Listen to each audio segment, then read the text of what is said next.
What's going on with that PPP? You done a lot of talking, not a lot to see. Up in the millions like 2.3, but Jeff got it all, getting off scot-free. Try to talk tips like we talking about stock, but you're talking about men printed on cost stock. When you open your mouth, I take it with a grain of salt, cause the market's down and you're a clown, it's all your fault. You ruin the hobby I love with your bullshit. Jeff Wilson, Jeff Wilson. You ruin the hobby I love with your bullshit. Jeff Wilson, Jeff Wilson. Did you dip, Jeff? I think you dipped, Jeff. What you talking about? I don't think you dipped yet. Willie's doing shady shit like the GOBs, like his whole failed thing with them NFTs, taking money from the people to pay. Most of them are broke, but that's okay, he's getting money. Even better, tax-free, loving all the stimulus from PPP. You ruin the hobby I love with your bullshit. Jeff Wilson, Jeff Wilson. You ruin the hobby I love with your bullshit. Jeff Wilson, Jeff Wilson. You ruin the hobby I love with your bullshit. Jeff Wilson, Jeff Wilson. You ruin the hobby I love with your bullshit.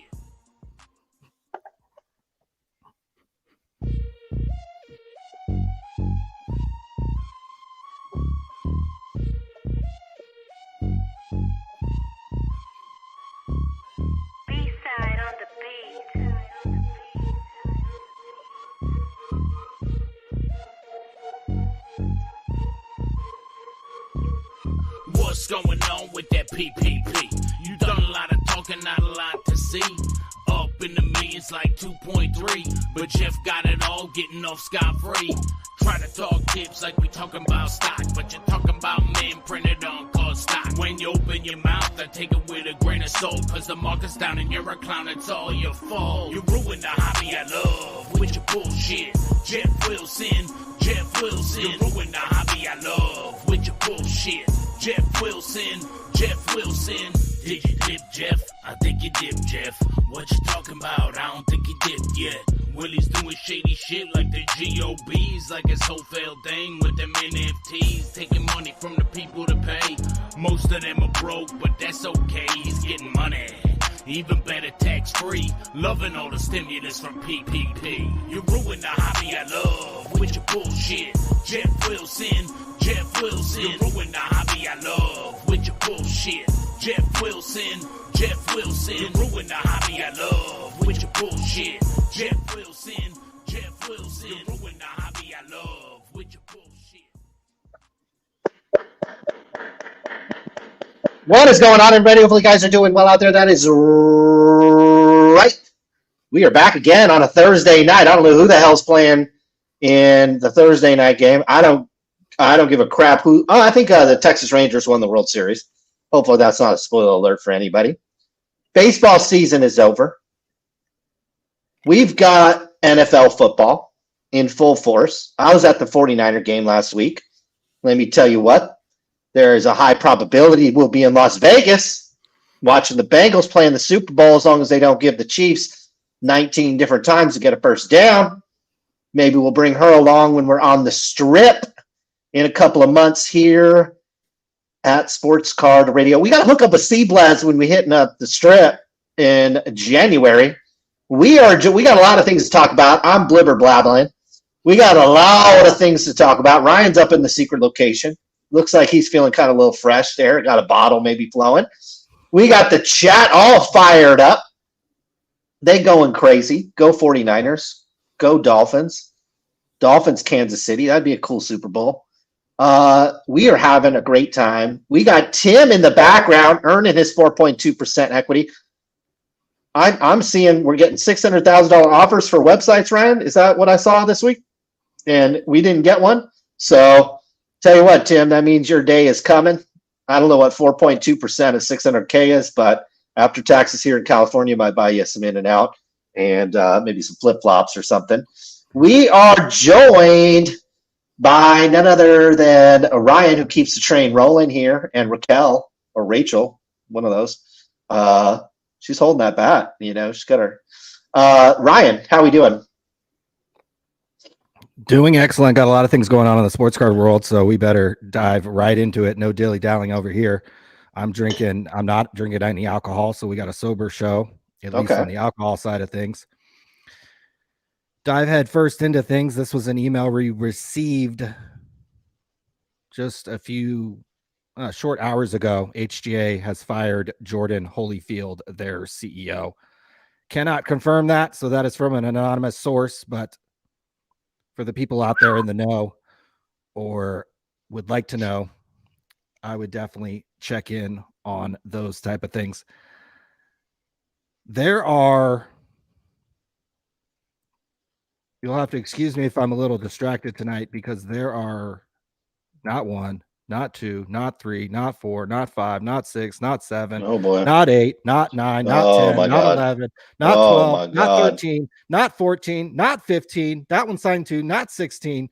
There are 16 signed Kobe Bryant cards or items ending tonight. 15 signed cards in a basketball. Jeez. So you'll have to excuse me if I don't have at least my eyes on at least a couple of them. Yeah, this ends in, this does not end tonight. This ends in 16 days. Oh wow. The legendary band Nirvana. Wow. Signed by, for something like this to be that expensive, it's got to be signed by the guy in the middle. And we're old enough to remember their music, the day he died, the day the Foo Fighters debuted their album. And so I remember I wore out the Foo Fighters album so much I had to buy a second one. I remember I played it so much I had to buy a second one because I wore it out. I listened to them a lot. It always made me sad to listen to them. So Call Sure. it awake and turn down your input. Oh, okay. Hold on one second. Yeah, turn it down a little bit. Okay. So this ends in like 16 days. But we got a lot going on in the sports card world. We have an ongoing sports card market crash that we've been talking about for the better part of 6 months. And now Jeff Wilson and everybody else is also finally looking at the data, looking at their sales numbers and seeing a crash. We've got fails. We've got tons of fails to get into. These range from influencers doing stuff stupid card mistakes. We're going to go through a number of different fails tonight. Your boy Jeff Wilson will make an appearance. Your boy's Kentucky Cards. Oh boy. We do have a new sponsor on the website. If you go to our website, That Dude's Barbecue, check out this beef. I can't wait. Good. Samples of this. Let me tell you that much right now. If you go to any article on our website, you can click on that link, or you can go to That Dude's Barbecue directly. Fan of the show, advertiser on Sports Card Radio, and we will be shouting him out many different times. My girl, who's probably about our age at this point in time, this is a very old card. You can give me a call anytime as well. So as we said, HGA, we got this email an hour ago. I couldn't confirm it, but be weird for somebody to send me that and it not be true.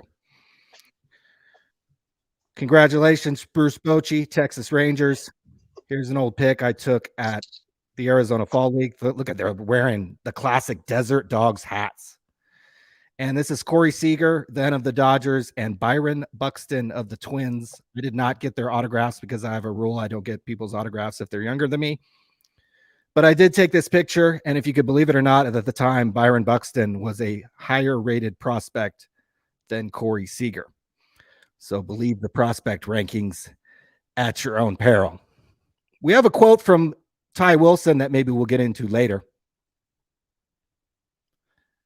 But we need to start with this drama. Oh boy. The app Card Shop Live.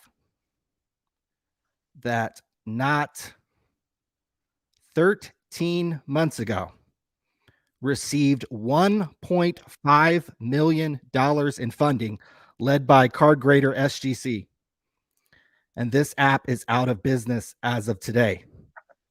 I am not an acute mathematician, but my God, that is literally like burning over $100,000 a month in a year and a month. So somehow this app that raised $1.5 million a little over a year ago somehow burned through all of that and is out of business. So certainly it raises a lot of questions. The app was abruptly shut down. Initially, buyers and sellers were given several weeks to kind of close up orders, if there were any refunds, if there was any loose ends to tie up. Maybe you wanted to get the contact information of your favorite breaker. Initially, Card Shop Live, we're going to give buyers and sellers several weeks. But the app was abruptly shut down a couple days ago, leaving both buyers and sellers upset. Many do not, and I talked to several today, literally on the phone, do not have many nice things to say about Mike Gio, who also coincidentally is the host of the Sports Card Nonsense podcast, something I listen to and actually enjoy. Sometimes we get shit talked on there, but I actually enjoy listening to it. So buyers and sellers are upset. They were initially, hey, businesses close, whatever, things happen. But they were giving it several weeks to kind of close things up. Maybe sellers, some of which sold millions of dollars worth of breaks on this platform, maybe they wanted to tie up some loose ends, maybe for tax purposes. No. 4 days ago, this business shut down abruptly. It was supposed to shut down actually about 2 or 3 weeks from now. There was a podcast today that Sports Card Nonsense did talking about what happened. Mike Gio said his biggest problem is that he didn't raise enough money. Huh. I almost barfed when he said that. I fucking hate when fucking CEOs and business people, the first thing they lead with is, I didn't raise enough money. That is like a San Francisco fucking Silicon Valley thing to say. And it just, that fucking, I literally. They're not even saying that in Silicon Valley right now. How's my mic volume, by the way? Is it okay? Is it better now? Sound better. Yeah. Okay. Before, yeah. Oh, okay. So they're not, the Silicon Valley guys aren't even saying this now. Because I'm meeting with these guys every week. I meet with like 3 or 4 founders a week looking to raise money. And nobody's saying, well, I got 1.5, but damn, I should have done 5. A lot of them are actually trying to, in this down market, they're trying to actually give away less equity because obviously your valuations are depressed. So why would you want to give away more of your company when the market's depressed? So it doesn't make any sense. Like, look, $1.5 million, and you dusted that off in, 12 months? Yeah. You're a fool. He's an idiot. He's a clown. Here's what else he said on the podcast. He said he needed more money for marketing. I found out today he had a $900,000 marketing budget. No, he didn't. No, he didn't, buddy. He didn't. Apparently, he also didn't want to use any on Sports Card Radio because we were too controversial, because there was some talk from board members and some of the sellers that even sellers themselves were like, hey, why don't you get Sports Card Radio to either sell over here or do a show over here? But Mike Gio said we were too controversial, apparently. He said he couldn't recruit sellers, and he admitted that the market has slowed, according to Jeff Wilson and everybody else, and that has slowed business. Now he's trying to sell off the app, but I'll have more news on that in a minute. A few points, and these are, again, I talked to several concerned sellers and people closely associated with the app. I'm being told the site was shut down so that Mike Gio can go break basically on Facebook or Fanatics Live and whatnot. He's currently deciding if he's going to go start his new breaking company, which is SCN Breaks. We'll talk about the conflicts of interest there. He's currently deciding if he's going to go to Fanatics Live or whatnot. He's gotten into business with Tim from Slab Strongs because it's actually hard to get product right now. So you have to have somebody in the Good Old Board Network or somebody closely associated with Fanatics to actually get product. So apparently he has got, again, this is all before the closure of his app. He got in bed with business with this guy, Slab Strongs, to start this SCN Breaks. And going to basically close their app that they started to sell breaks on and go break on Fanatics Live or whatnot. For some reason, Mike Gio owned Card Shop Live, but would break cards elsewhere in the last few months, almost like he knew something was coming. Also, a co-owner of Card Shop Live did the same thing. They were breaking on Card Shop Live, and then a few months ago, suddenly that person took their entire business and presumably fees that the website would make somewhere else, over to Facebook, TikTok, Fanatics Live, whatnot. So I would ask Mike Gio, did you use any of the $900,000 marketing budget you had for Card Shop Live to acquire new customers in your new breaking business? Sounds interesting that you started a new breaking business and didn't use Card Shop Live.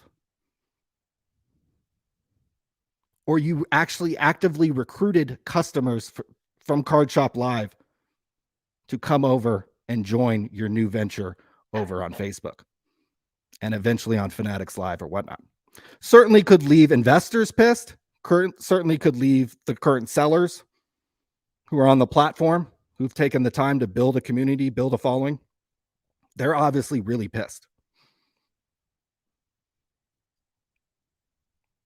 All of the customers have not received refunds for purchases because this app just abruptly shut down. So there were breaks that were whatever, a week or two out that had been paid for, and now the app shuts down.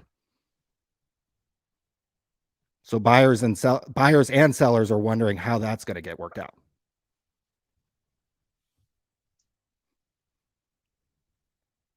So my questions to Mike Gio would be, it's really weird that you set up this SCN breaks. You recruit your following from Card Shop Live over to there.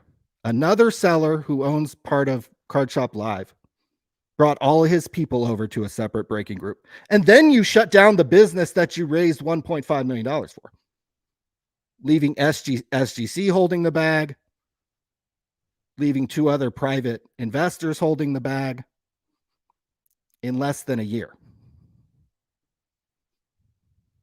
So on his podcast today, he just painted a little bit more of a rosier picture than I think is out there. One, not all the customers have been refunded. Two, he abruptly shut down the app in a matter of days when he said sellers and buyers were going to have weeks. He said his biggest mistake was he didn't raise enough money. He's gotten into bed with other people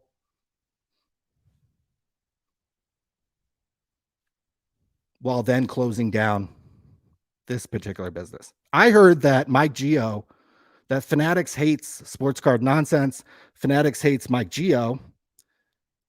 And so when he went to Fanatics to try to get allocation, they told him, eat a dick. So that's why he had to go run over to somebody in the Good Old Boy Network, and who literally has a Topps card made of him, and get in business with Tim McHenry, and then subsequently shut down Card Shop Live. So this is not a situation where there are that many customers that are mad, because the good breakers that are on there were big enough to where they're actually probably going to take care of most of the customers. But the investors are mad. The sellers are very mad, including the biggest ones. And people also closely associated and or worked with Card Shop Live are pretty upset too. Many are very upset with Mike Gio, have very strong things to say about him, do not like his decision to basically pivot to a different business and then leave all the sellers and all the investors high and dry over here. And so it's very interesting. And this is somebody, here he is telling people the refund policy. You literally have to somehow, if you want a refund and the seller didn't give it to you, you have to somehow find a way to contact Mike Gio to maybe get a refund. And he hosts a podcast where certainly we've been mentioned and certainly criticized. And I would like to think that if we fucking took $1.5 million from SGC and blew it in a year, that there might be somebody who in this industry might say something and might scratch their head and be like, how did that happen? And then not only that, but we started a breaking business that's currently open for business and that they're currently negotiating with Fanatics Live and whatnot to break with them. If I were SGC, I'd be pissed. Apparently they're not, but again, everybody I've talked to is furious with Mike Gio. Doesn't have nice things to say about the guy at all. And I think it's concerning, whatever, if his business folded, it folded, but he's still going to hang around. And so I think he has more things to answer to. I think he should answer to some of his sellers, any of his investors or owners of the company who are upset, and certainly everybody who made orders through Card Shop Live, and those breaks aren't going to happen. They should absolutely be refunded and better be refunded. So what do you think about all this? Well, I mean, seems like another day in the hobby where somebody with not a lot of experience, somebody that gets in a little over their skis on these things. And, look, 1.5 million seed round. Ryan, I think if we gave you 1.5 million, you'd be putting seed in Raquel or Rachel rather than. I'd have a dozen of these girls. You'd have about a dozen of that for 1.5. Might only last a night or two, but to me, it seems like a hell of a lot better of investment. I'm not big on these. I'm not big on the business model of these apps. When Fanatics made that move, Fanatics had, maybe this was probably maybe before Fanatics had like really announced this move, but this was pretty obvious. This is what Fanatics was going to do. They were going to have their own breaking platform. So I'm not a big fan of these apps, especially when they're just, you had Loop, you have Whatnot, you can just do it here on YouTube. You have Fanatics Live. To me, there's bigger and better opportunities out there that I think are more interesting rather than a breaking app.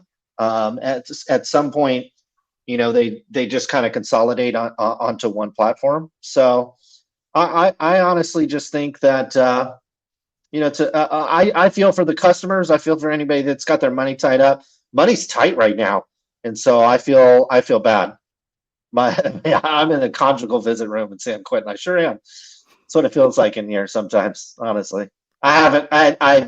I spent the money on my my house, and I haven't put anything on the walls yet. So I went broke adding rooms to my house. So well, maybe it looks like a conjugal visit. Maybe we can get a 1.5. Maybe we can get 1.5. Yeah. The other thing I did hear is that there perhaps some sellers, because think about if you were running $1 million operation breaking on Card Shop Live, and then all of a sudden, it just went down, like Shopify went down, or you were selling on Whatnot and Whatnot just went down or went away. So some of the sellers might be actually interested in buying this company or buying what's left of the app so that they can just continue on. And apparently an offer has been made, and for whatever reason, I don't know if it's been rebuffed or whatever, but I think taking the app off the fucking app store, you can't even log into it anymore. You can't even find it anymore. It's basically gone poof, and now you're going to go try to sell it. He said on the podcast today that he was going to go try to sell it. I did text him right before. I did text Sports Card Nonsense before the show because I think it is fair.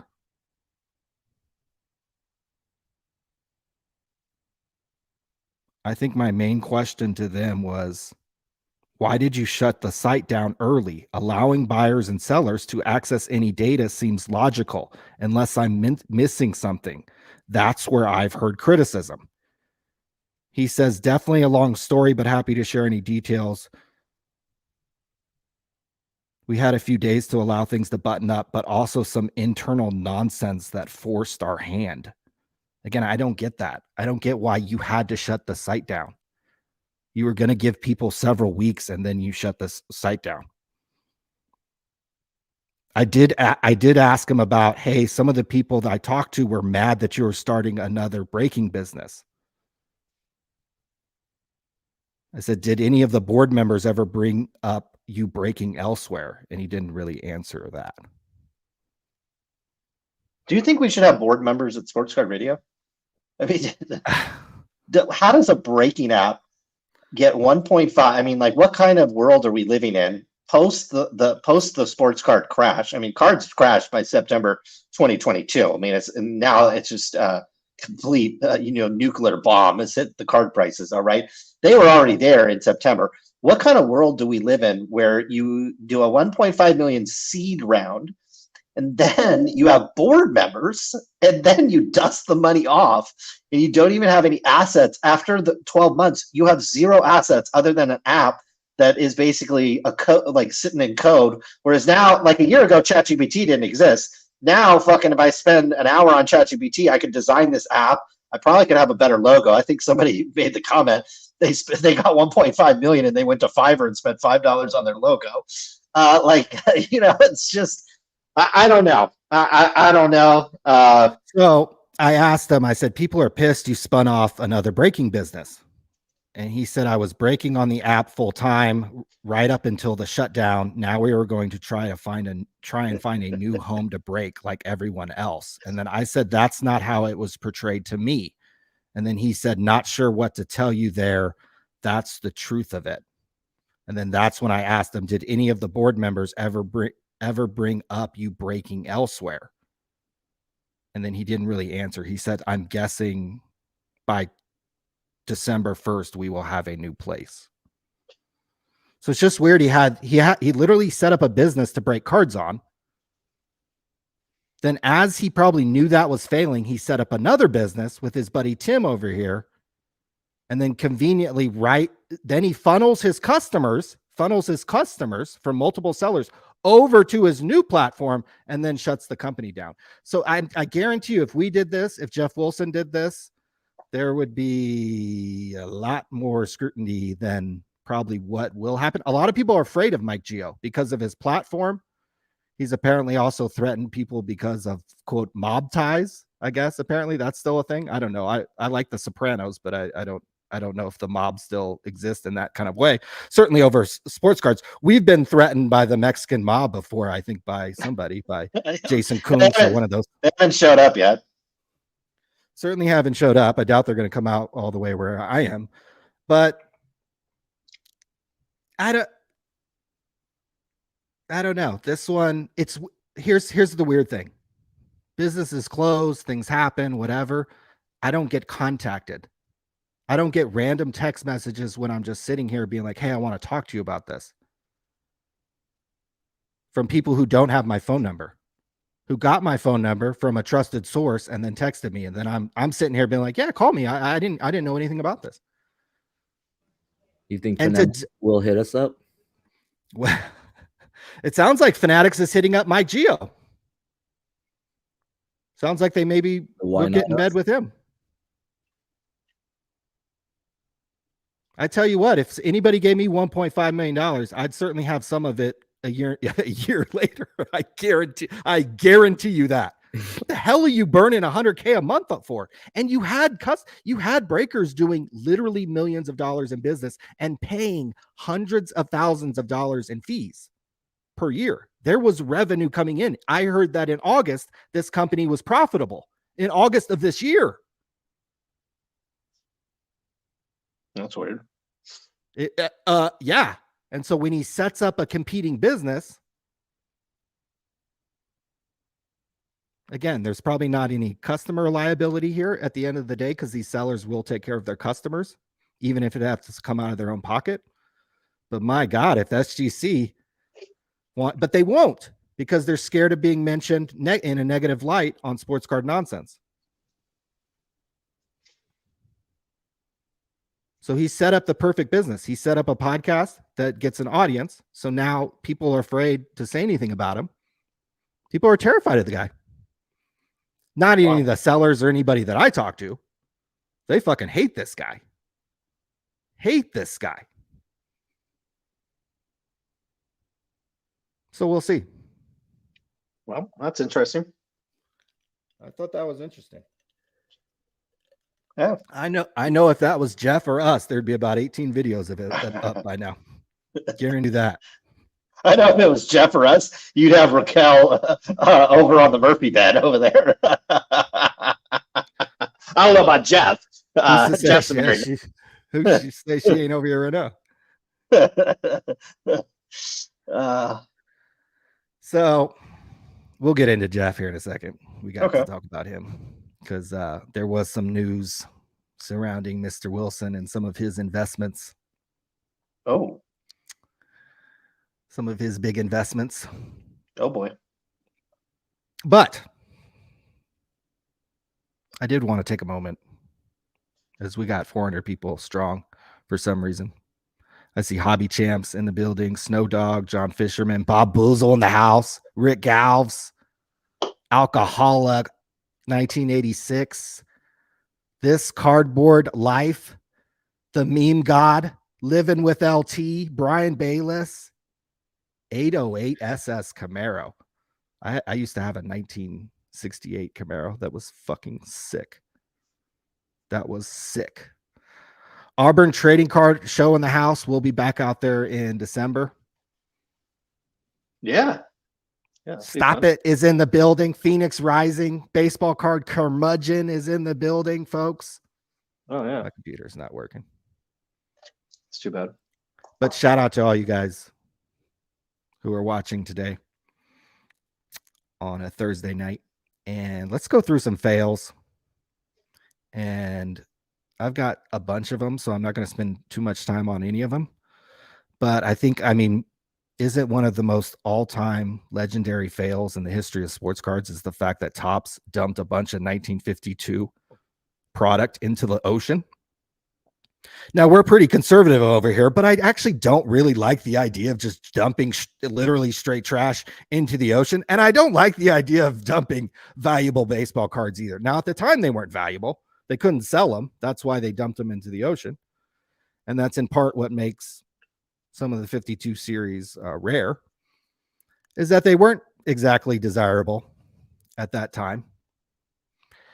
And so I think we could call this a card shop, a fail. Because imagine if they just stuck them in a warehouse and then even if they had to pay on the storage for 50, 60 years, I bet the amount of cards in there and the condition they were in would pay for any of that. Expect to see a video soon from Sports Card Investor. He has famously picked up a couple very expensive Desmond Ridder cards. And I don't know if you guys, exactly. I don't know if you guys have seen, but he was just benched as the starting quarterback of the Falcons. And you know it's bad when you get benched for Taylor Heineke. Oh. Another who? Oh. So Jeff famously, and this trade and these purchases by Jeff are not totally his fault. This dude Roth cards over here, this little fucking sickening dude. If this dude ever wants you to buy a card from him, run. And Jeff, if you're watching, and content creators, my advice is do not tell people who you're buying and who you're interested in, because these guys over here, especially if you show up at shows and you're very visible, these guys over here will prey on you. They know you're interested in Desmond Ridder and they will just fucking, he traded a fucking Ohtani autograph and a Trevor Lawrence downtown rookie card for a separate Desmond Ridder card on another video. He traded an Ohtani rookie autograph worth $6,000, $8,000, $10,000 for a Desmond Ridder card. Jeff Wilson is probably in $30,000 deep on these two Desmond Ridder cards, and he was just benched. So you can bet that there's more than a few people who, one, took his advice on Desmond Ridder and also lost money, but just make these stupid fucking calls on these quarterbacks. You guys fall in love with every single quarterback, and only one can win the Super Bowl each year. And lately, only one, or if you go back to Tom Brady, ever actually win Super Bowls. Breaking news on Sports Card Radio. Desmond Ridder will never win a Super Bowl. So there's another fucking sports card fail. One of our favorite influencers, he one time did take video, and in the toilet in the background, there might have been a little something. So we'll call that a fail. It's one thing to make jokes about the physical appearance of influencers, of terrorists, but what about if you make a fucking card and sell it of bin Laden? I'm not a fucking huge fan of making fucking cards of murderers. So I bet a lot of you have never seen that card. I bet you haven't seen this one either. I don't know what's going on in the background there. I don't even know if I could say this guy's name on YouTube, and we may not even have a channel next week. So I got to be careful what we say here, but I'm not a huge fan of making cards of this guy, and I'm not a huge fan of making cards of this guy. So breaking news on Sports Card Radio.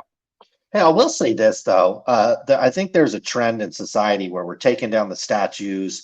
We're taking, books out of schools and things like that. I actually think that, because if you go into like a 6th or 7th grade classroom today, they weren't even born on 9/11.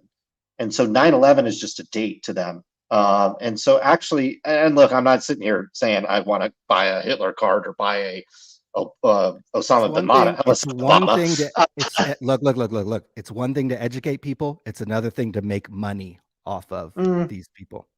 Sure. I mean, probably. Why is this card? What is this? What is this? Like, what is this? I mean, I don't know. Exactly. I'd rather buy an Andrew Luck, Robert Griffin, Ryan Tannehill card that this is a 2013 price, sold for $1,600.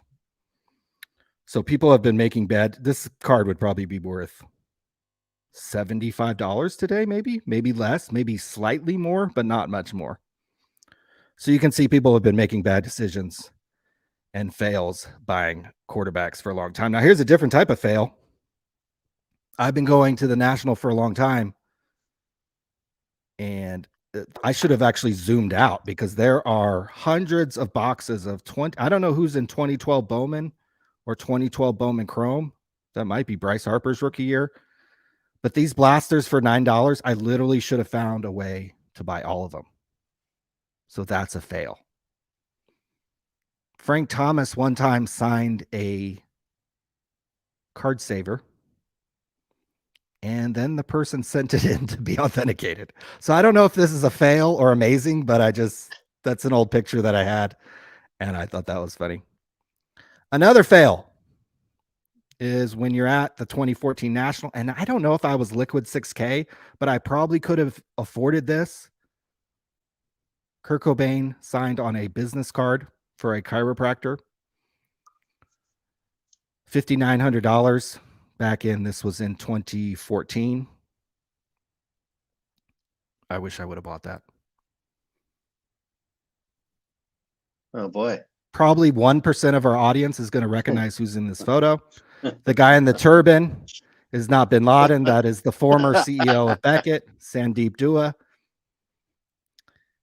The person on the right is infamously Cardfather X, Josh Cade, who's one of the few people who's ever been interviewed on Sports Card Radio. Do you have any thought? This is your boy, Josh Cade. Do you have any thoughts about seeing him? I mean, man, we had a very heated exchange on a podcast, and with the magic of some editing tools, I turned it into a podcast that really made him look terrible or sound terrible, I guess.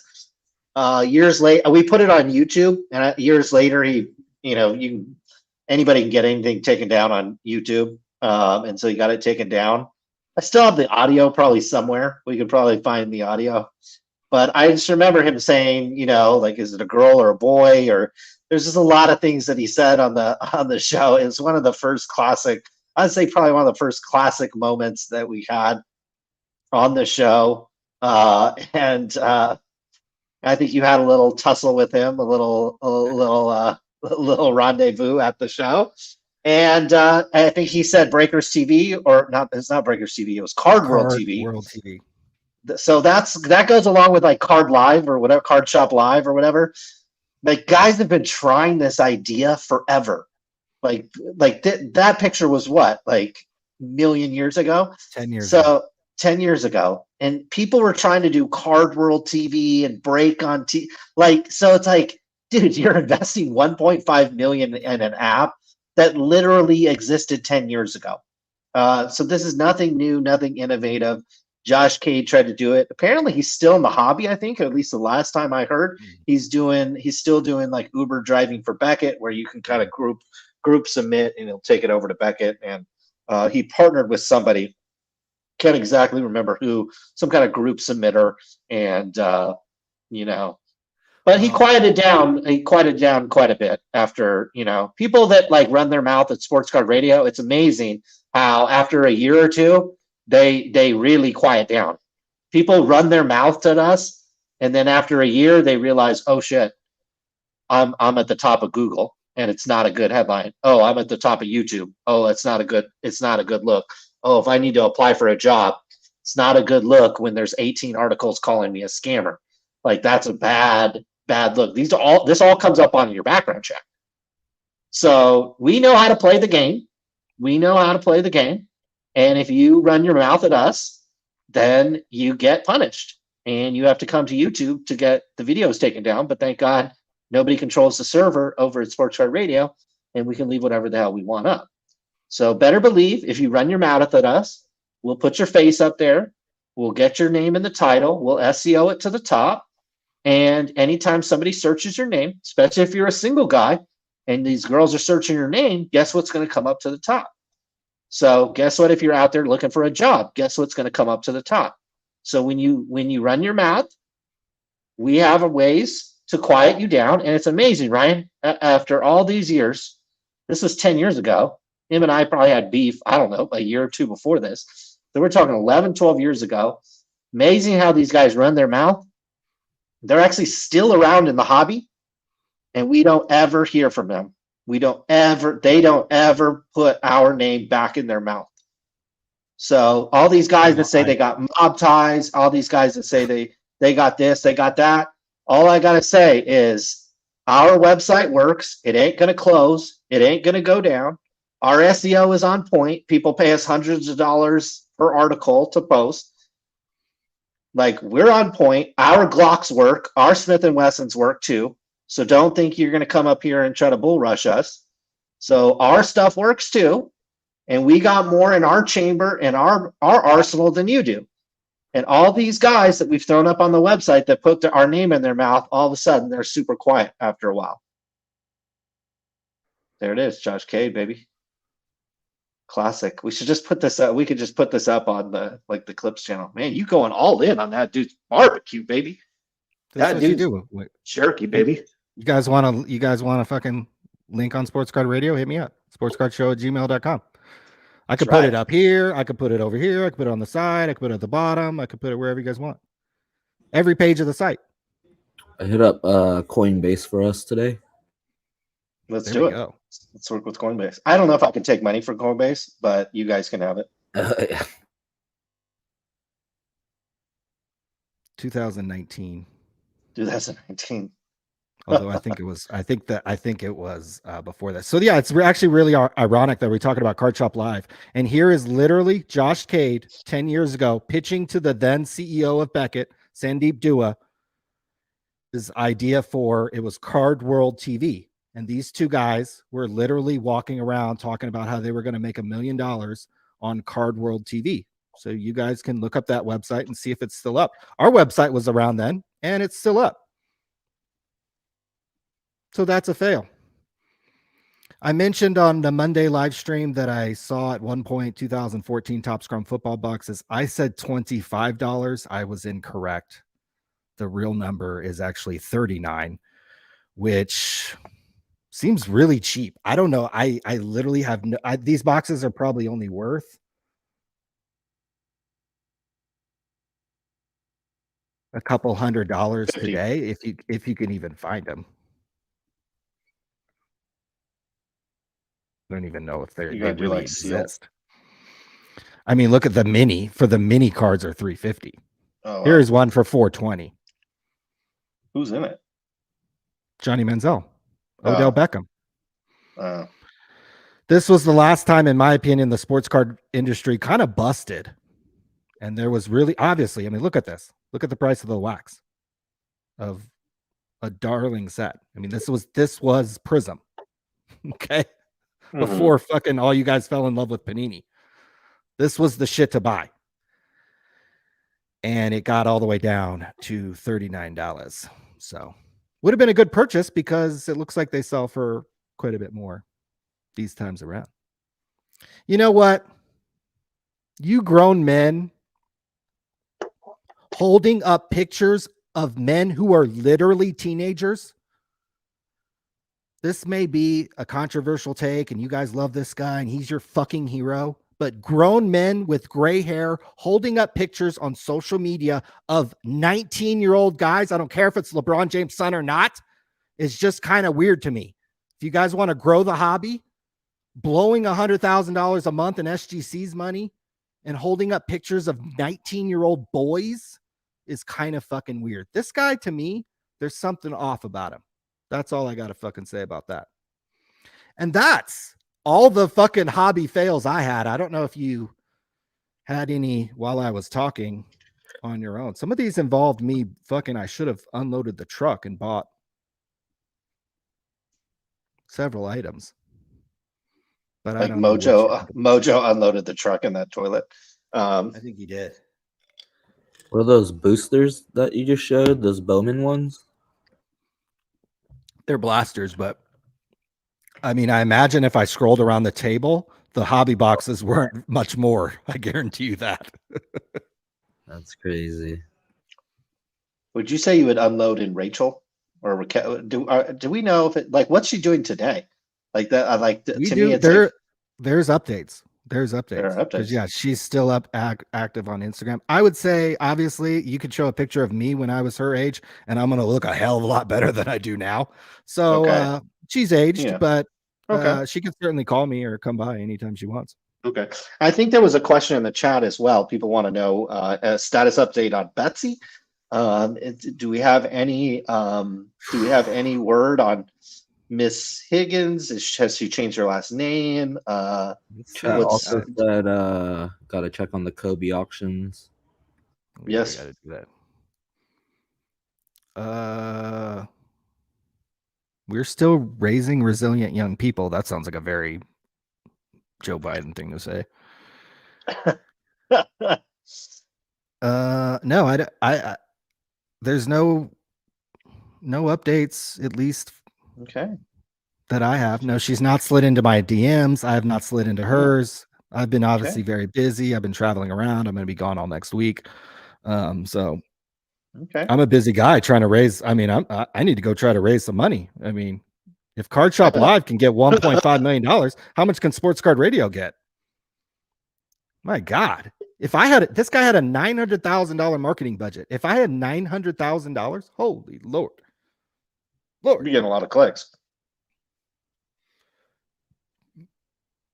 Oh, we got to look at Kobe. I'm high bid. Seems reasonable. This is top of the mark. This is approaching top of the mark. Although this will probably get closer to 2,000. That doesn't end for a while. What about the first one there? Flawless patch. Why not?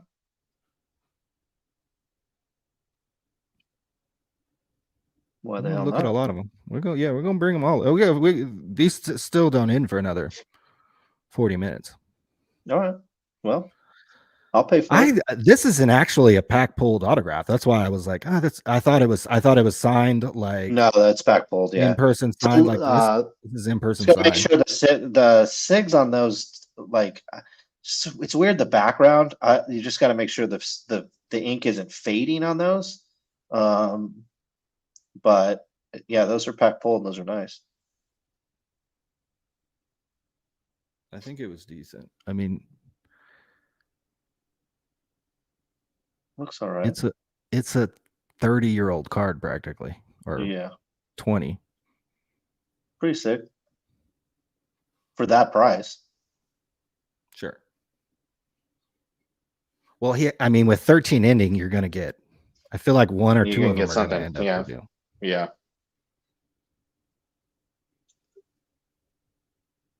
So we'll see there. We are tracking the movements of the market movement price index. You remember that your hobby hero, Jeff Wilson, this week came, kind of had to tell you guys that, hey, the market's kind of crashing, guys. It's been about 3 years. I told you 6 months ago, go back to our videos. I told you 6 months ago, prices were going to crash for another 2 years. So we got another year and a half to go, in my opinion. You can see that the Sports Card Investor 500 current price 604. The low price was 602, which was set yesterday. So it's bouncing off its low by 0.2%. We will see what happens. A lot of people are saying, hey, this is what always happens. Well, guys, if this is what always happens, so are we going to be sitting here next year and cards are going to be down another 20, 30, 40, 50, 60, 70%? I love how you guys only want to look to fucking whatever, January. I mean, the cards, whatchamacallit? Sports Card Nonsense had the card ladder guy on today, and he was saying, oh, guys, this is what always happens. This is what always happens. Well, Chris, if this is what always happens, are we going to be sitting here next year? Let's do a 1 year change percentage, and all these numbers are going to be down again? Card ladder 50 down 14% over a year. Baseball down 20%. Are we going to down another 20%? Basketball's down 43%. Football's down 44%. Only one quarter. Listen, only one quarterback is going to win a fucking Super Bowl between now and next year. Are football cards going to go back up? I feel like if it always happens, why do we need? First of all, why do we need a price guide? Why would we need content creators? If this always happens, wouldn't this be the most wouldn't Warren Buffett be in this market? Wouldn't he be like, well, it always happens in the sports card world, so I'm going to buy them in January and I'm going to sell. It's like, to me, it's like, who do they think they're fooling when they say? To me, it's like a defense mechanism. Guys, this always happens. No, it doesn't, guys. No, it doesn't. No, it doesn't. It doesn't actually always happen. Not. It doesn't always happen. And do the prices go up and down? Yes. Does it go up and down in a really predictable pattern? Not necessarily. This doesn't always happen. And that's what makes it exciting. And that's what makes this hobby fun. If this was like a boring commodity market where, like in season it goes up, out of season it goes down. If there's a hurricane or a bug and a parasite kills the crop off, guys, that is like a more predictable market, like the soybean market or the corn market or something. Like, what makes this as exciting is that this doesn't always happen. This actually is a rare event. Both were rare events. The cards rapidly going up like they did, and now rapidly going down. It's actually a very rare thing to have lived through and to have seen. And so embrace it. And don't insult your audience. Like, do they think the audience is like got an IQ of 12? That they could look at a chart like that and be like, yep, this always happens, guys. For that chart to go back to 2005, it steadily basically stayed flat, went up a little bit, and then it went parabolic, and bubble, tulip mania, Bitcoin, Ethereum, NFTs, and then it busted.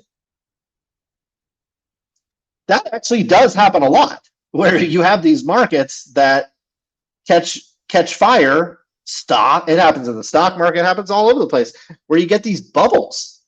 And we had a bubble. We had a bubble in Beanie Babies. There's bubbles happen all the time. How much is this website making every day? Well, here's the funny thing. This website actually makes a ton of money. Let me take you to one page. How many comments do I have on this one page? There's a good ad. Only 1,200 comments on this one fucking article.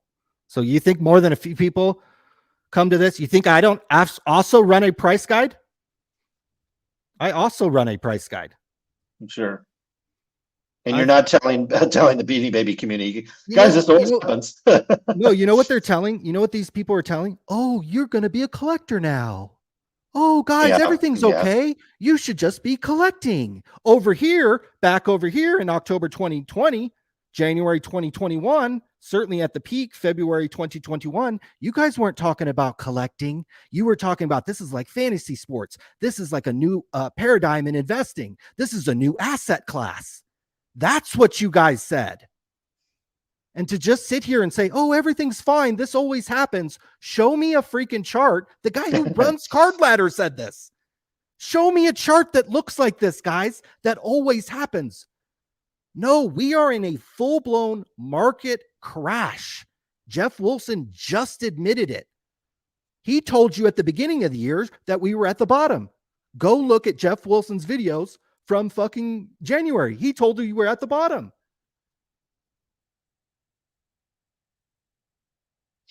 I think, to me, it's, and those are, those price charts aren't even adjusted for inflation. If you adjust them for inflation, the declines are actually exaggerated. So, here. What's the date on that video? 9 months ago? January 8th. There he goes. Sports cards will go up again. Cards will soon go up again. This was 9 months ago, and we can go look at the Card Ladder chart and we can see 1 year change, or let's just do year-to-date change. The only sectors up, wrestling, Pokemon, and tennis. Everything else is getting crushed. The beloved Card Ladder 50, Josh Luber's thing that he used to track value, down 6%. Hockey down 13%. Baseball down 15%. Golf down 20%. Football down 27%. Basketball 28%. If this was stocks, CNBC or MSNBC would be the hottest channel. You would be blowing up right now on YouTube. If there was this level of crash, the fact that you guys don't want to talk about it, you chide, you point your finger at Sports Card Radio, you shouldn't be talking about this stuff. I get why you guys don't want to be talking about it, because you raised $1.5 million a year ago and you blew through it. And you need the market to go up so that it saves your business. So be careful when you're listening to podcasts and some of these other people. What are their other businesses? What are their other interests?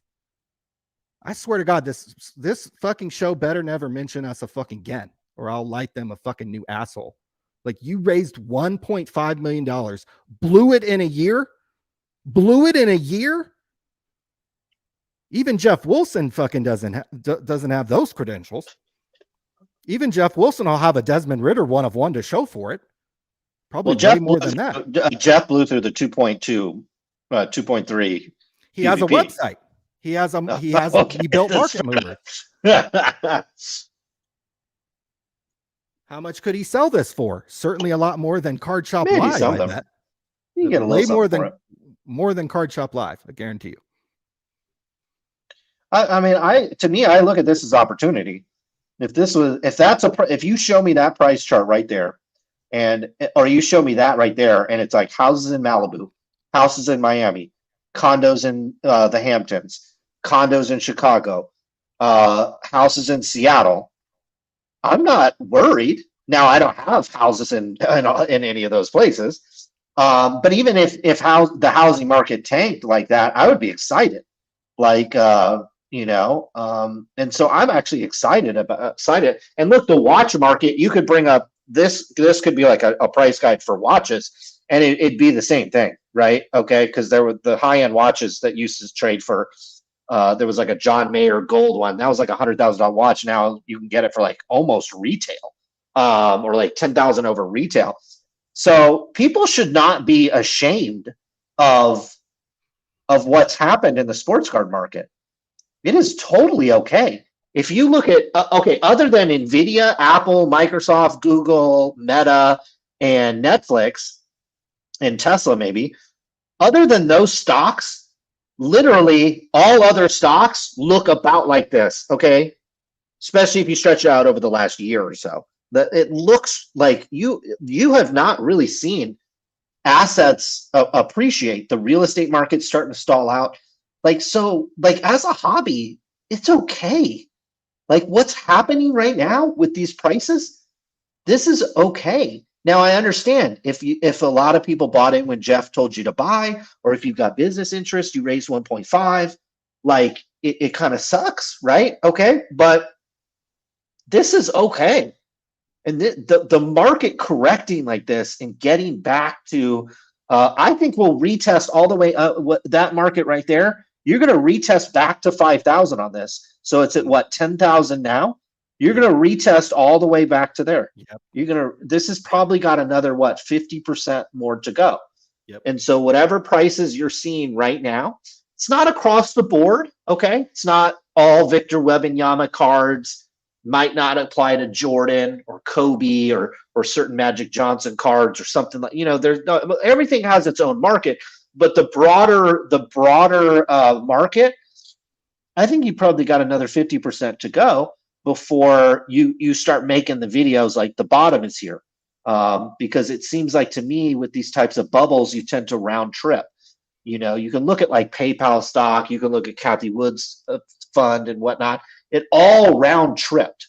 And so the fact that cards haven't even really round tripped all the way back to the lows, I think you've got a little bit more to go. But again, it's okay. This is okay. I'm excited. I mean, I've got more cards sitting over here, more cards in the safe, more cards came today. Like, this is a great time. If you want to turn into a collector, if you were an investor flipper and now you want to turn into a collector, there's absolutely nothing wrong with that. But this idea that this happens all the time, no, it doesn't. This is a once, let's say once in a lifetime, but you're probably looking at once every, because this happened in the 90s. I mean, this happened in the, 89, 90, 91, 92. If you were having price charts back then, the same thing would have happened. And then you saw there were other little mini bubbles there in the hobby. So this is okay. This is totally fine. And but look, if you bought in at the top, it's okay. Now's the time to start to learn. Yeah, Greg Jeffries. I mean, this guy was hot as hell. I mean, he was the man.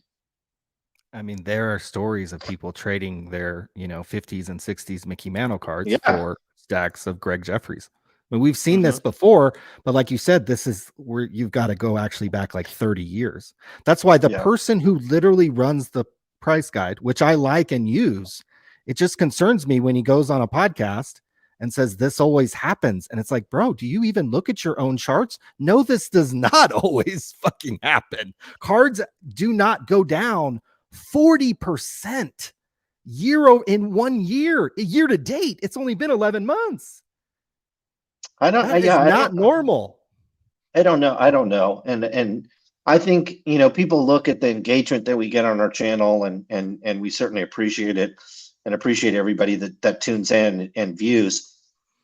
And we certainly can, be, I don't know what the term is, but we can be a little sports talk host to our audience every once in a while. But I think the one thing that we don't do is we don't insult the intelligence of the people that are watching the show and say things like, this always happens. It doesn't always happen. In fact, this is I look, when I see charts like that, maybe not that baseball one, that basketball one, though, looks like it wants to round trip to me. And that's a huge opportunity. You get a round trip on that one. That's a great opportunity.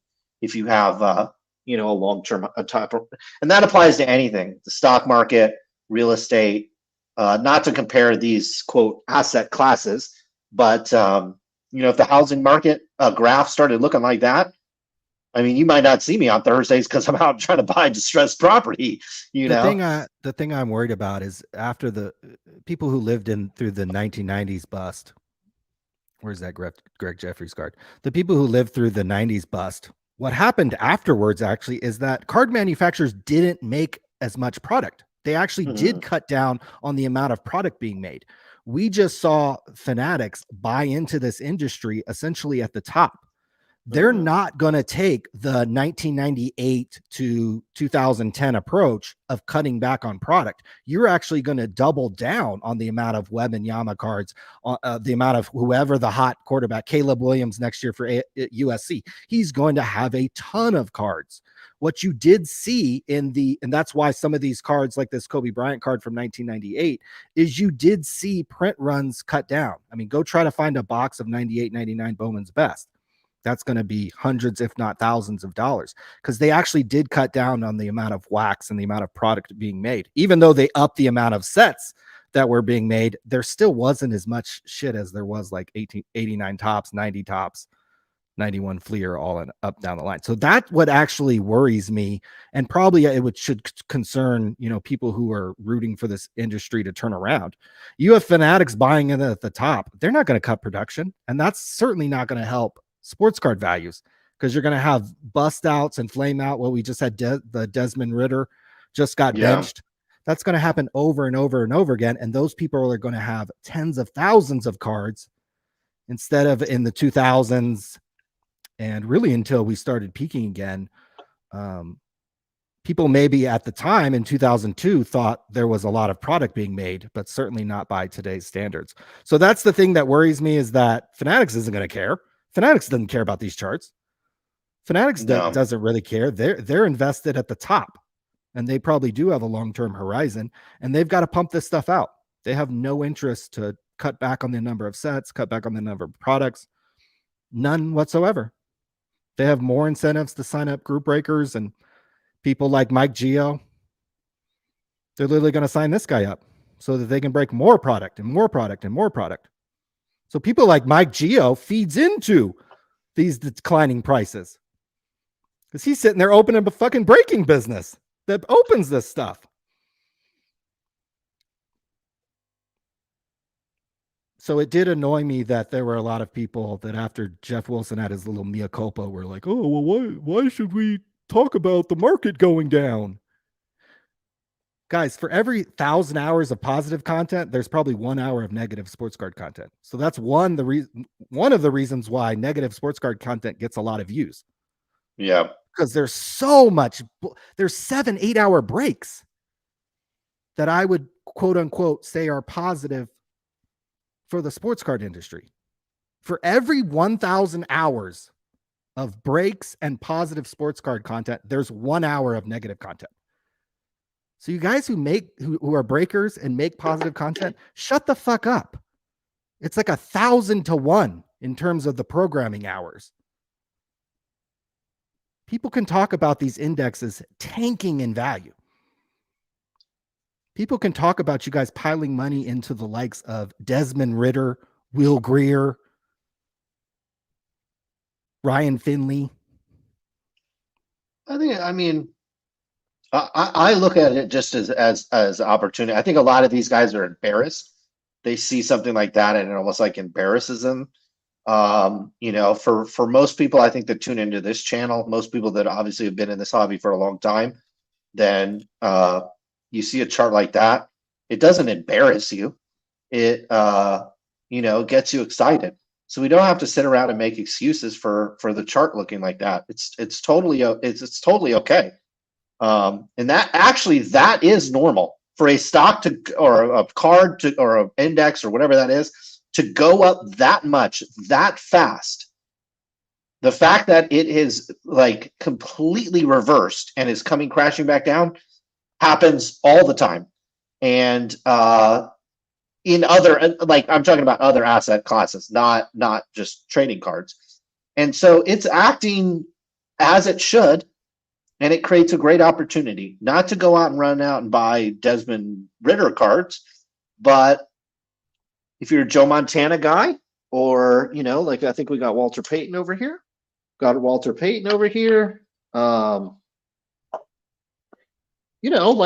having fun. I mean, this showed up yesterday.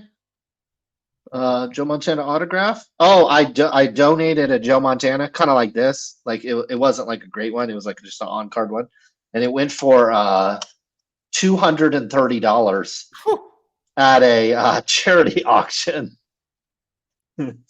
So that was cool. So You helped raise $230 for Catholic school in where I live. I'm pumped. Yeah. Next year, maybe I'll donate a couple more because $230 is pretty good. Get me one of those Kobe autos. Yeah. We need them. Why not? Trying to get Shaq. Shaq, you're fat. I talked a lot about that. I talked a lot about Kobe this week. Well, maybe we'll get an autograph. Yeah. So as far as what I had on the agenda, that's what I had. I did a lot of talking to people about this app. It does kind of put into perspective. You got to really be careful who you're listening to in this industry, in my opinion, because now that I knew this dude was so deep into this app, now I see why he criticizes Sports Card Radio so much. And I like the podcast. It's honestly weird listening to a podcast for enjoyment, and then we get mentioned, and then we get shit talked. That is very weird. But I think it is interesting how do you blow 100,000 a month? Where did it all go? Where did it go? To salaries? I don't get it. Like, where did the money go? And then you leave, you tell your buyers and sellers that you're going to close on November 18th or 19th, and then you just close early because word quote got out. That doesn't make any sense to me. The fact that you had a competing business already set up and you were funneling some of your customers over to here seems questionable. Maybe they had like a hosting bill due. You know, that's the only thing that I can think of is that you had like to close it up so fast, you had like whatever, an AWS bill that you had to pay and you weren't paying it or whatever. And then finally AWS is just like, how's there no money? How do you raise 1.5 and have no money for a fucking AWS bill? It makes no fucking sense. I don't know. How do you blow 100,000 a month? How do you not have your AWS bill budgeted for at least a year with the 1.5 you got? What else was raised? We should see what their salaries were per. Got to be something like that. You had like the Mark's cards. $900,000 marketing budget. Where are the fucking ads? Where did that all go? Did that just go into your pocket? Did you pay yourself or something to advertise on your own podcast? Like I don't. I just brought this up before the show. I actually didn't know that they had raised 1.5 and dusted it off so quick. I guarantee SGC, PSA, Nat Turner, BGS, any of you guys got 1.5 laying around and you want to fucking give it up? Like I can guarantee it may go to zero, but it'll take me longer than fucking 13 months. Good. You get your money's worth. I didn't even know. I didn't like when you said Card Shop Live. I thought you were talking about the one dude that has the show where he like just lobs softballs on the interviews. Like, what's that guy's name? Jeremy Lee. Okay. Sports Card Live. Okay. Live. So like, I honestly thought when I was like I thought that's what you were talking about. I had no idea about Card Shop Live. So I thought you were talking about that. And like when you were like, oh, that dude went out of business. I was like, damn, how do you go out of business? Yeah, you're just talking to people. Like, how do you go out of business? I mean, maybe you'll be able to pull it off because these guys are, I mean, I don't know. They got a smooth head and a smooth brain. Like these guys are just, again, just kind of green from a business perspective, low IQ individuals. We've been around to these hobby events. I've never been that impressed, honestly, at these hobby events with the employees of the companies, with a lot of the people in the industries. And I wish I didn't have that opinion, but honestly, a lot of people are just very low IQ, and giving them 1.5 milli, probably regret that. I would make a large bet that at least 800,000 of that went to salary. Sure. For real.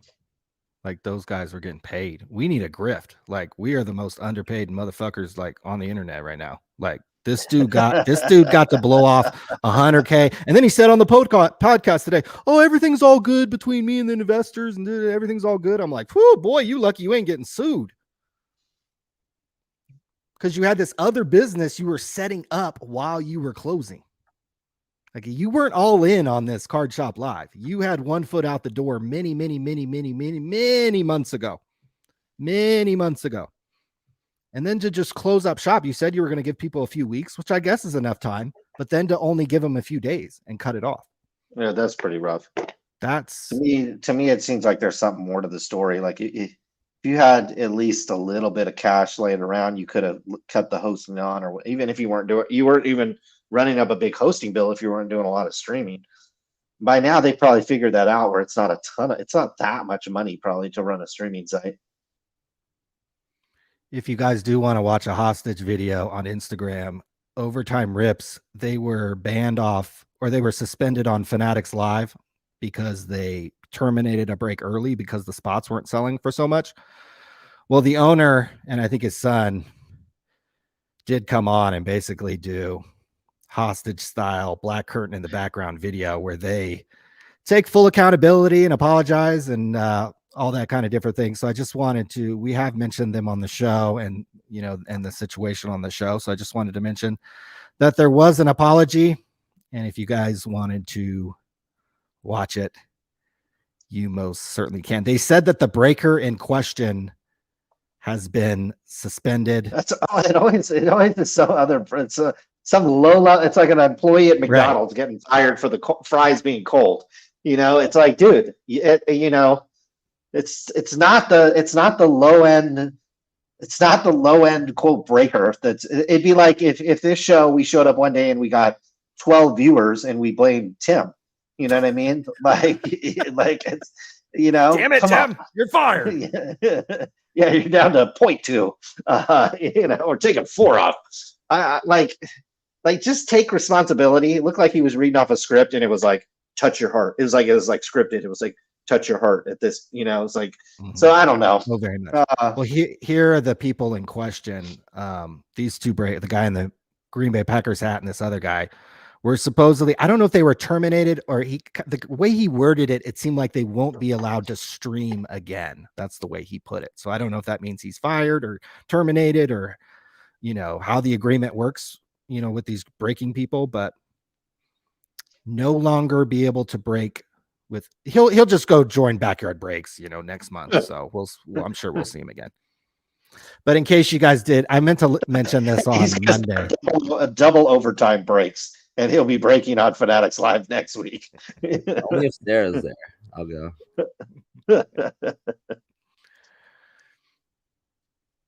So what else we got? We want to go to the chat that I'm sure is fired up. Yeah, let's go to the chat. There's a lot. Wrap this baby up. I got work I got to do. Sorry, I've been missing in action for 2 weeks. Dave, welcome back. Glad you're back. Patches Aholian. Fanatics will kill cards, Tim the producer, and memorabilia. Hopefully, without that period there, is he saying Fanatics will kill Tim the producer too? That's not good. That's not good. It's not good. Wish that would be quite a live stream, boy. We turn into CSI. Not for you, Tim, but rest in peace. But boy, we'd have an investigation.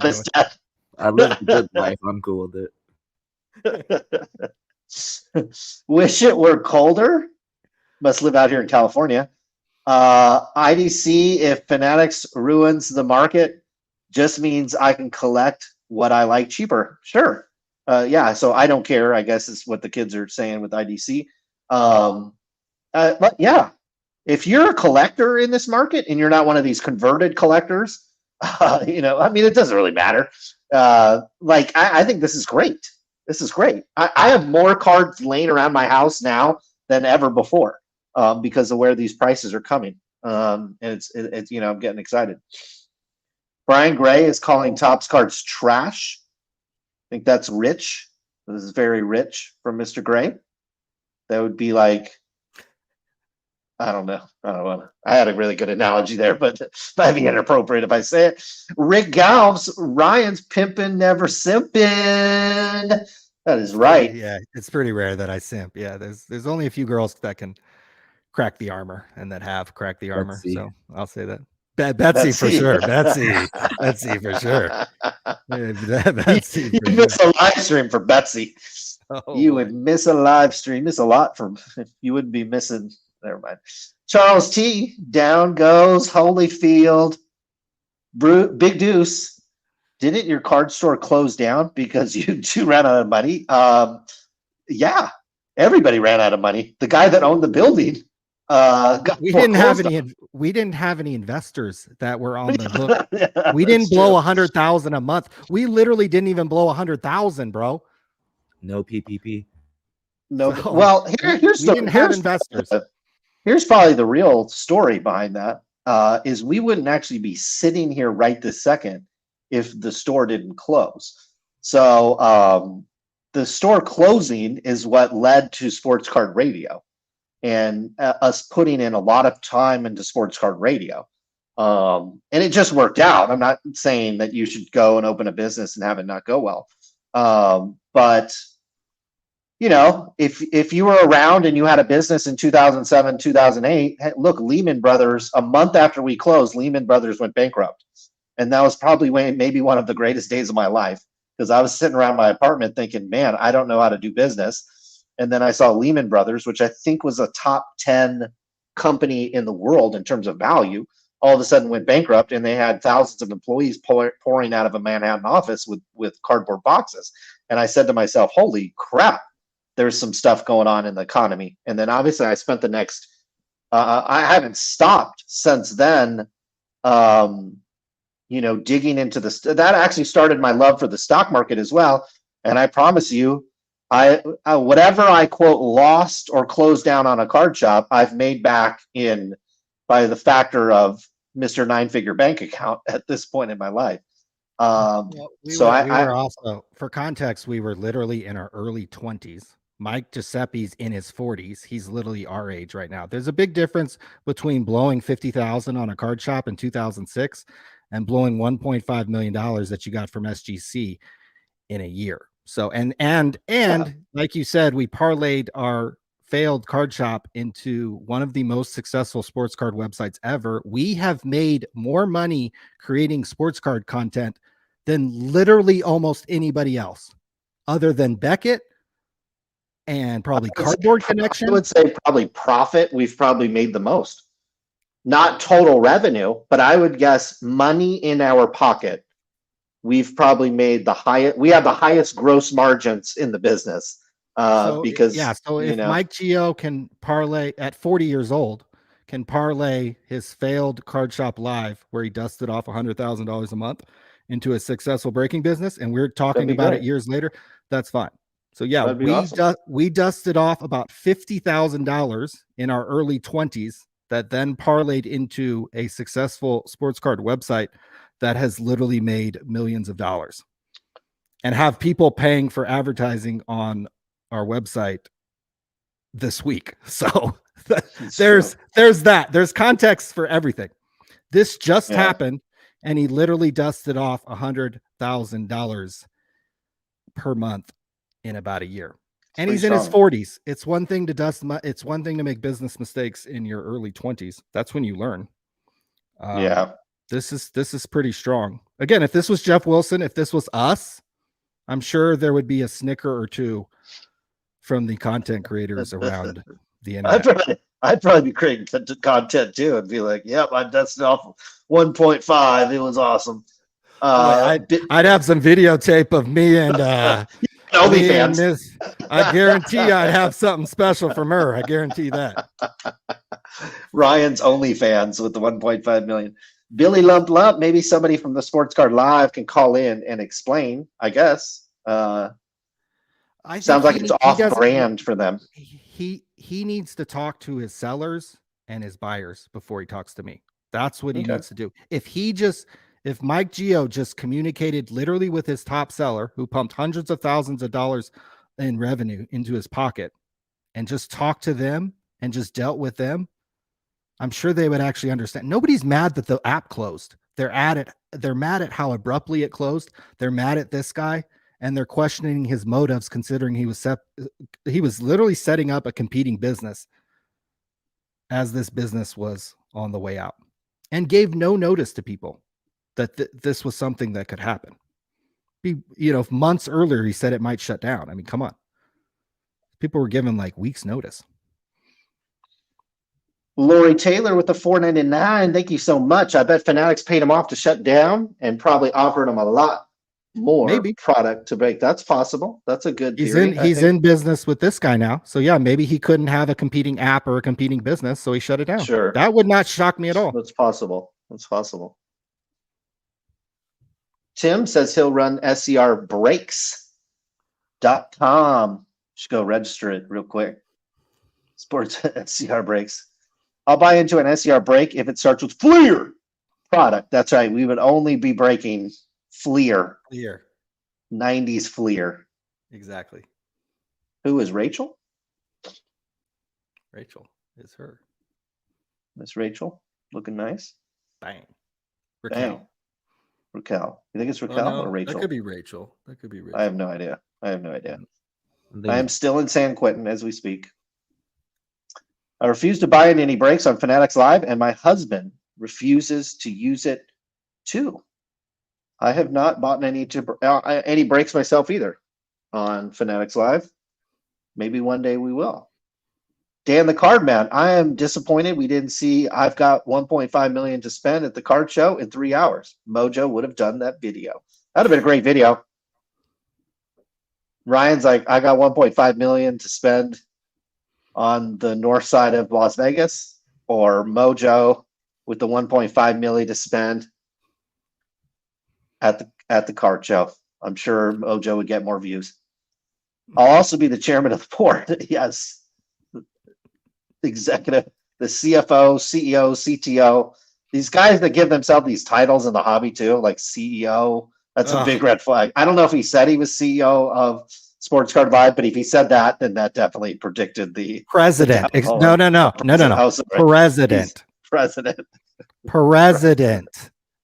These guys call themselves fucking president, dust off $100K a month, and then get on a podcast twice a week and usually criticize us. Could you imagine that? So we talked earlier this week. We're going to do like an award show later this year. This is definitely going to be a candidate for something on there. The biggest dust off. It'll be like Jeff Wilson with Desmond Ridder, Jeff Wilson with this, and then this Sports Card Live guy with 1.5 million. It's gonna be a tough one, man. It's gonna be a tough one. That's gonna be a tough one. What's a worse than Card Shop Live or the Desmond Ridder? The two Desmond Ridder cards. That is a poll question. I think the Desmond Ridder cards might be, if he didn't have so many top sellers who might be interested in buying it, the Desmond Ridder cards are almost, you might more valuable than the app. Just saying a lot. Yeah, maybe. Cardboard members, baby. Elect me to sure, Bob Oozle, you are on the board, and I can hand people envelopes with bad news. Yes. Bob Oozle is now part of the Sports Card Radio board, along with Tim, who's the executive chairman. Yes. AJ Rose, who's Card Squid Japan, said Tim Kim for CEO and bumped that equity from 4.2 to 5. We'll get it up to 5. Dan the Card Man, assuming Fanatics Live partnership is coming, I'll reach out to him and see. We'll see what happens there. I got to imagine that's what he's working into. He said, by 12/1, he's going to have a new place to go. And then his business partner kind of slipped the bag on. I love how his business partner went on Instagram Live either today or the last couple of days, talked shit on a bunch of their sellers, which is not a great move. And then was like, oh yeah, come on over to break with us on Facebook, or app closed, but come over here and break with us. I don't know. And supposedly he owned a good percentage of the company.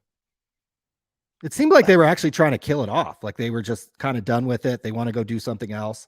They dusted off the 100,000 a month. It's a lot. Gone.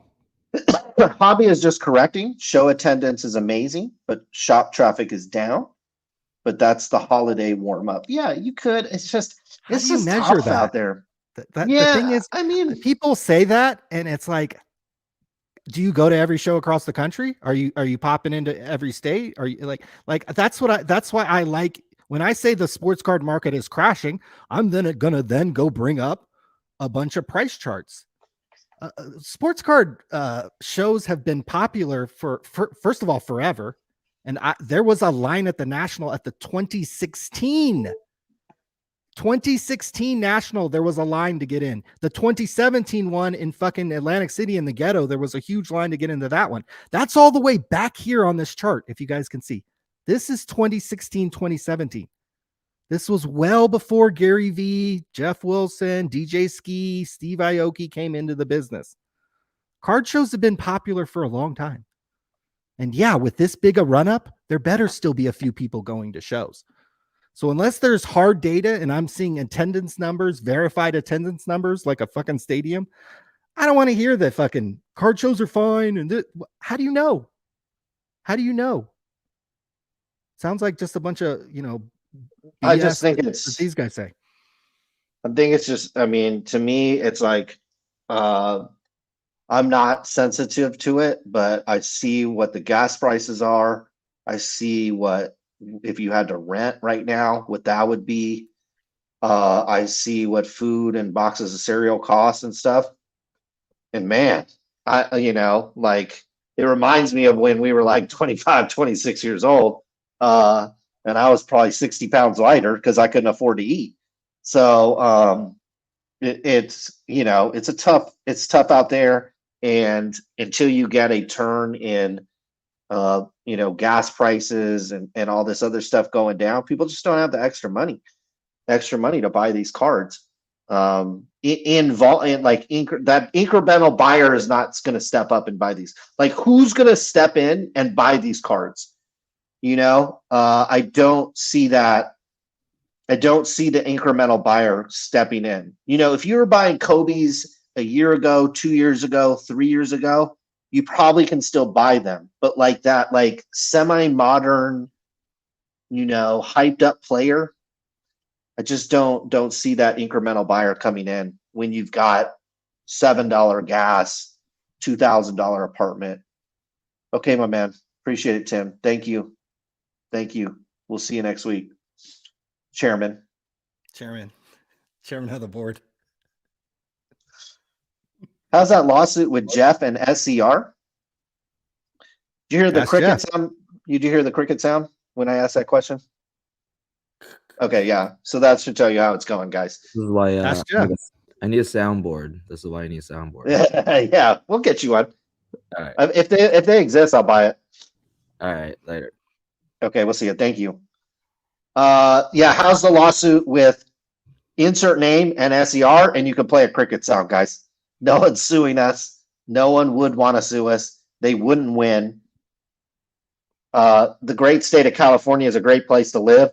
And they don't respect the Second Amendment here, but they sure as hell respect the First Amendment here in California. Let me tell you that much. Brian Bayless, card price is slipping like Joe Biden on the stairs. Yeah, we slipping with Joe Biden. Joe Biden, I haven't seen Joe Biden. There was tons of great Halloween Joe Biden. Like, people, I saw those. It's just so funny.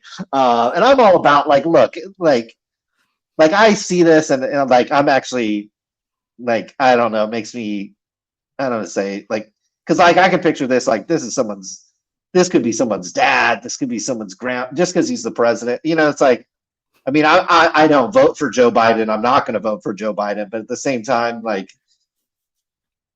I do want this country to look good, and that's not a good look. It's just not a good look. The mask. The mask too. Thank you, sir. Oh my God. Oof. Oh no. Oh, that's like car prices right there. Right. Oh man, looking like Joe Biden on the stairs. That's you guys' Desmond Ridder cards right there. Right. This is the hobby right here, guys. Oh, wait, it's coming back. Oh, it always does that, guys. No. Presidents always do this. No, they don't. Actually, no, they don't. Just 90-year-old boomers do it. Asset values always go dictated by the market. Yeah, and right now it's a tough market. Sooner you learn that, the sooner you stop being buttered. Yeah. I'm definitely not butthurt by these prices. I'm excited. And look, some of the stuff that we bought, some of this stuff is probably quote down. Yeah. But you just go buy more. Same with the watches. Like, do you guys think I'm sitting here butthurt about Rolex prices? Butthurt? No, I'm at the AD. Like, literally, I've gone to the AD 3 times over the past 6 months to buy jewelry. And he knows I want a green sub. He knows I want a black sub. He knows I want a sea dweller. Like, he knows what I want, and it's going to come. So, like, I'm excited the fact that you have watch prices down. You know, I was actually selling them when the prices were just getting kind of crazy. People need high school economics. That's why tomorrow I will be going and teaching economics for free every Friday. Ammo's only gone up the last 15 years, especially 223. Yeah, some of that rare stuff, you almost got to load it yourself. I don't know if you can load you'd have to get the shell casings for 223, but I load my own out here in California. I've got to, let's just say if something breaks out, come over to the San Quentin. And we trust me, we gonna be fine. We gonna be fine. You gonna be fine. At least we gonna go down swinging. We may not be fine, but we gonna go down swinging. Okay. The truth is, cards are bought with disposable income, and the economy going forward, sales and prices will continue to decline. Yeah, I agree. The disposable incremental income is just not there right now. Well, I love you could go back to the content from when the sports cards were booming. I love how none of these guys mentioned that, oh yeah, it's just stimulus checks and PPP money and the economy going up. No, this was a new asset class. This was a new paradigm. This is the fucking new way to invest. And now it's you should be, this always happens. You guys should be collecting anyways. Forget about the fantasy sports and the investing that we talked about all over here. I mean, the guy's name is Sports Card Investor, by the way. Oh, forget about all that. You guys should be collecting now. You guys should be collectors. Yeah. Sports Card Radio, better than LeBron. Changed Kevin Benedict's mind. Couldn't say it about myself better, Kevin. Thank you. I do like LeBron, but I said I liked, not love. So there's athletes that I love. LeBron is not one of them.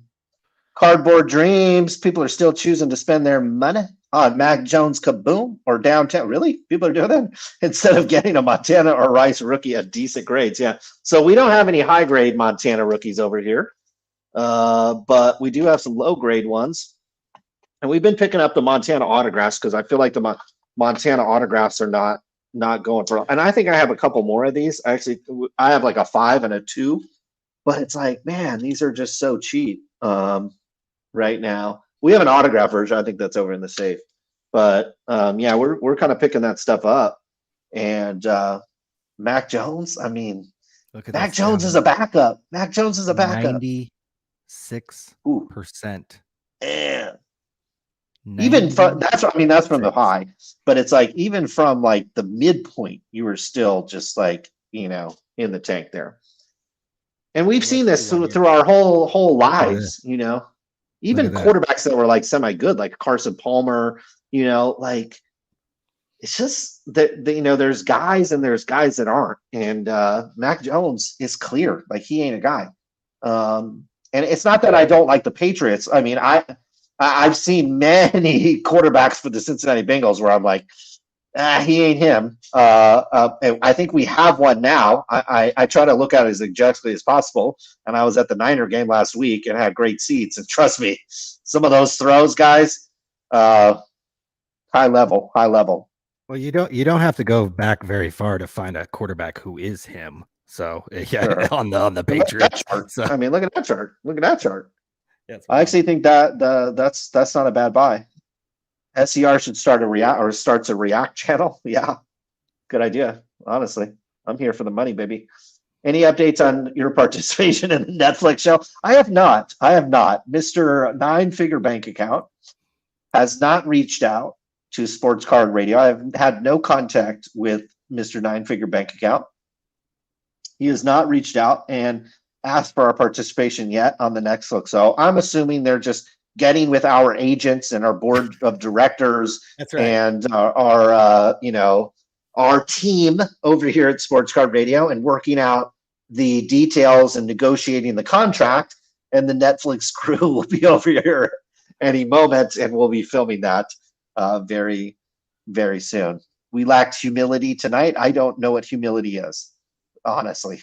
I try to model my life, especially obviously when I'm around my family and my kids, I'm one way. In business and in life, I'm trying to be like Kobe. And Kobe lacked a lot of humility 99.9999% of the time.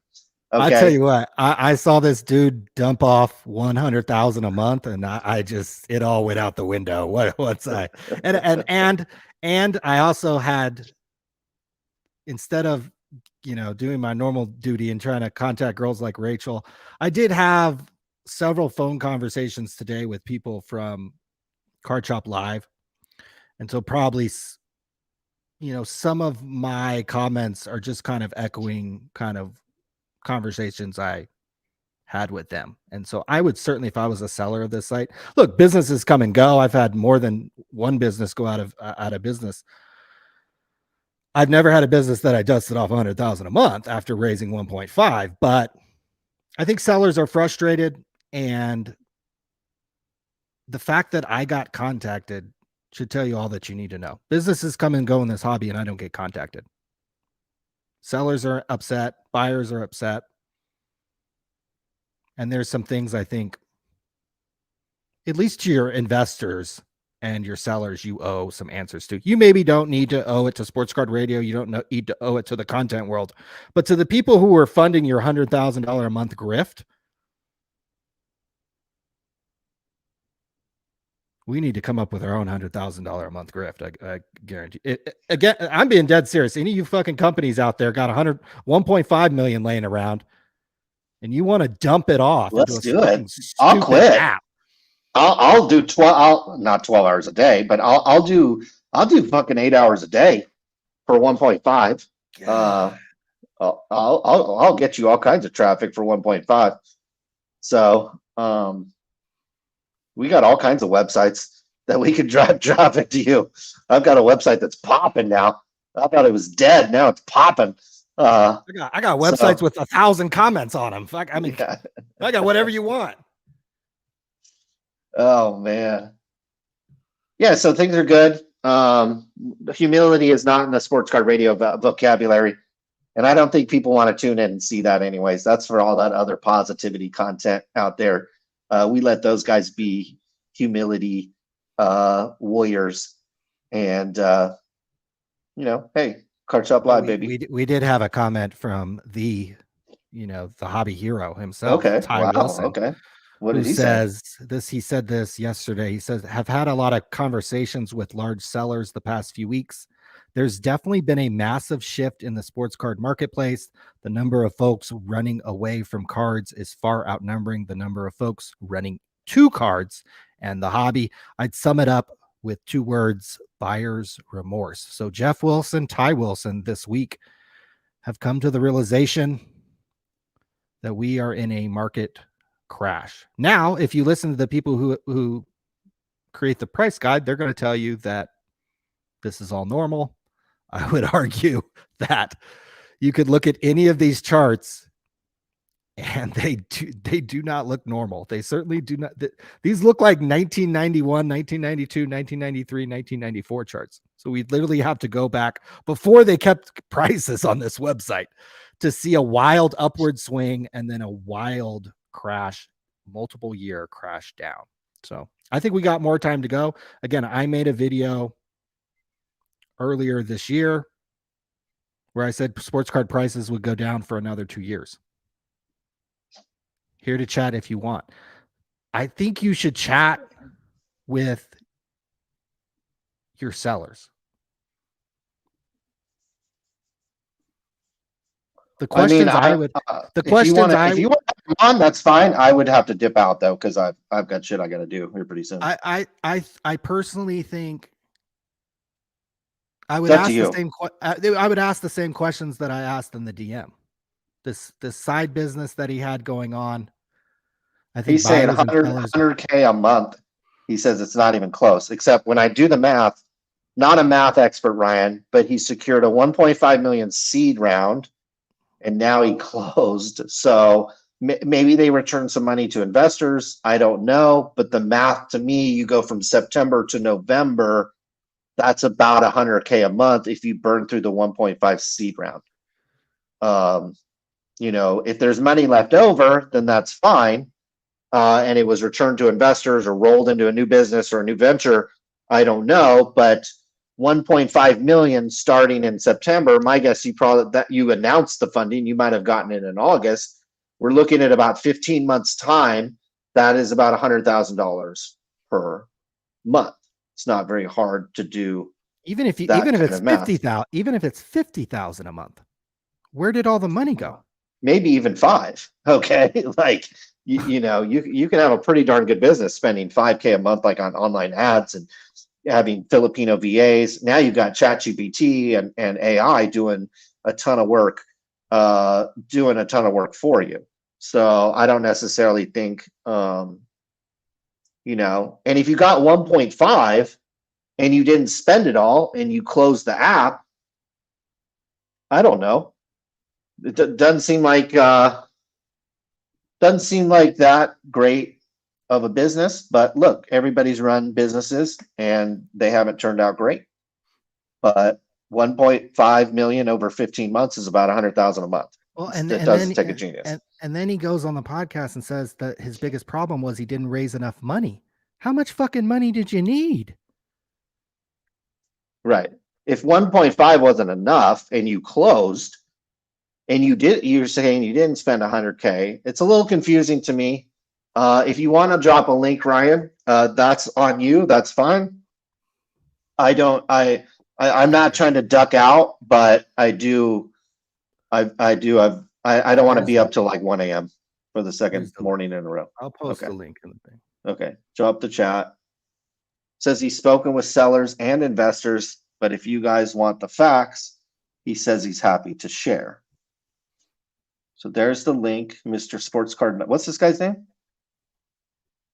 Sports Card Nonsense. What's his name? Mike. Okay. Mike. So Mike, it's the links there. You should know how to use this. We paid to build an app. I know. Ryan and I have built websites for longer than most people have been alive. We know what it takes to build an app. I have built an app and I've sold an app. I've actually built these things and I've actually exited out of them. Well, wait a second. Wasn't the app already built before you got the money? I guess that's what I'd want to know. Wasn't this app already built? Okay, he's saying he's going to it doesn't surprise me that he can't get StreamYard figured out. If he, took 1.5, built an app. Like building an app in 2023, guys, is not that hard. Now that you have ChatGPT, it's even easier. But even in September of 2022, guys, you can go. There's websites out there that you can build this shit. I do remember from a conversation I had today. Again, I can't verify any of this, but I heard that it was $600,000 to build an app. So even if it was $600K, you still got. That's way too much. You got ripped off. If you paid $600K to build an app, like you got ripped off. Like they basically that means they probably spent like $6K on some like Indian dudes to build you an app and they charge you $600. Like that's how that business works. So like if you spend $600K on an app. Well, and wait a sec. There was money coming in. There was a seller who sold literally millions of dollars worth of product. There was literally like hundreds of thousands of dollars in transaction fees coming. So it wasn't just this was all the money there was. And the company never made any money and they just blew the 1.5. No, they got a 1.5 and then was also getting money per month from sellers' fees. So that's why I don't understand where did all the money go? How much were these people getting paid? Like either it went into somebody's coffer or you guys spent way too much money paying yourselves. You called yourself a president and then you paid yourself like a fucking president. Which is a great grift. If you can get this grift, if you can get SGC to give you 1.5, more power to you. Okay, Mr. bro. 1.5 himself. Explain this to me because it is weird that I got sellers from your app contacting me today. That's never happened with Whatnot. That's never happened with Fanatics Live. How did this company go out of business so quick after receiving $1.5 million. Oh, sorry. Muted myself. You got us? Yeah, I do now. You Okay. can hear me now? Yeah. Yeah, like I said, happy to share. So some of the basic math, we opened November 2 years ago. The majority of the money, though, and by the way, you made a good point. Like, why am I talking to you guys and not investors, sellers? We did that. I know you heard from a couple of disgruntled people, which is fine. I mean, we tried to deal with them too. But the investors know the state of the app. But yeah, the math is very simple. It took about $1 million to build the app, a little over $900,000. $1 million? Little over 900,000, yeah, from start. We built everything native. Yeah, we did the whole thing. We built the whole.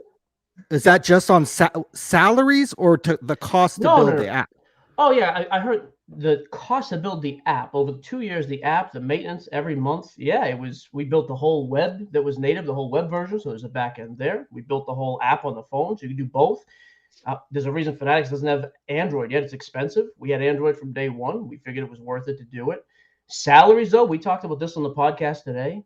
I took all of us in the C-suite took 3 months salary. It was literally October, November, December of 2022. We were doing okay. I had the highest salary at the time, aside from our one full-time tech guy. My salary was $2,500 a month. A couple other people were taking $2,000 a month. Sorry about the crying, by the way. He's losing his mind. But that's where the salary money went. And it was 3 months. It wasn't. We knew we were out of money because here's the other thing, too. Fanatics was supposed to launch Q1 of this year, of 24. They launched early. Fanatics Live crushed us. We had sellers signed up to come on. It was like, hey, we can't come on now. We got to go to Fanatics. Okay. TikTok, 0 fees and $5,000 marketing spend. Tough to compete with that. We have fees because we had overhead. Cost 25 to 30 grand a month to maintain the few salaries we have and the app cost. That's what it was. I heard today that you had a $900,000 marketing budget. Is that true or? No, $900,000. We did $900,000 at any one point in time ever. Yeah, because we also didn't raise 1.5 at the same time. This headline is not correct. We raised. We had 3 separate raises, 2 individuals, and then one. SGC, we named them because they're a company. And we've talked about that. The other two were just private guys. It was 450, 750, and what was the third? 450, 750. Whatever the math would be after that. 250, I believe, was the third. Oh yeah, it was 250. So it was 1.45 total, not including my money. So there's 3 people that lost money, individuals, me and the 2 guys, and then SGC. Those are the only people who lost money here. But yeah, it went down because, and I was straight about this too. We blew it. My whole thing was I don't want to raise any more money because we want to hold all the equity. It was the dumbest decision in the world. We should have raised big checks, but I was like, no, we don't need to raise a check. We're gonna make a ton of money. It's gonna be awesome because 2 years ago, you guys know this, the market was different. It's brutal right now. No one's raising money right now, not in a startup in the card world at least. And yeah, we struggled to raise cash. We struggled to get sellers on. I mean, it wasn't. I heard from some sellers today, and apparently you were going to close on November 18th or 19th.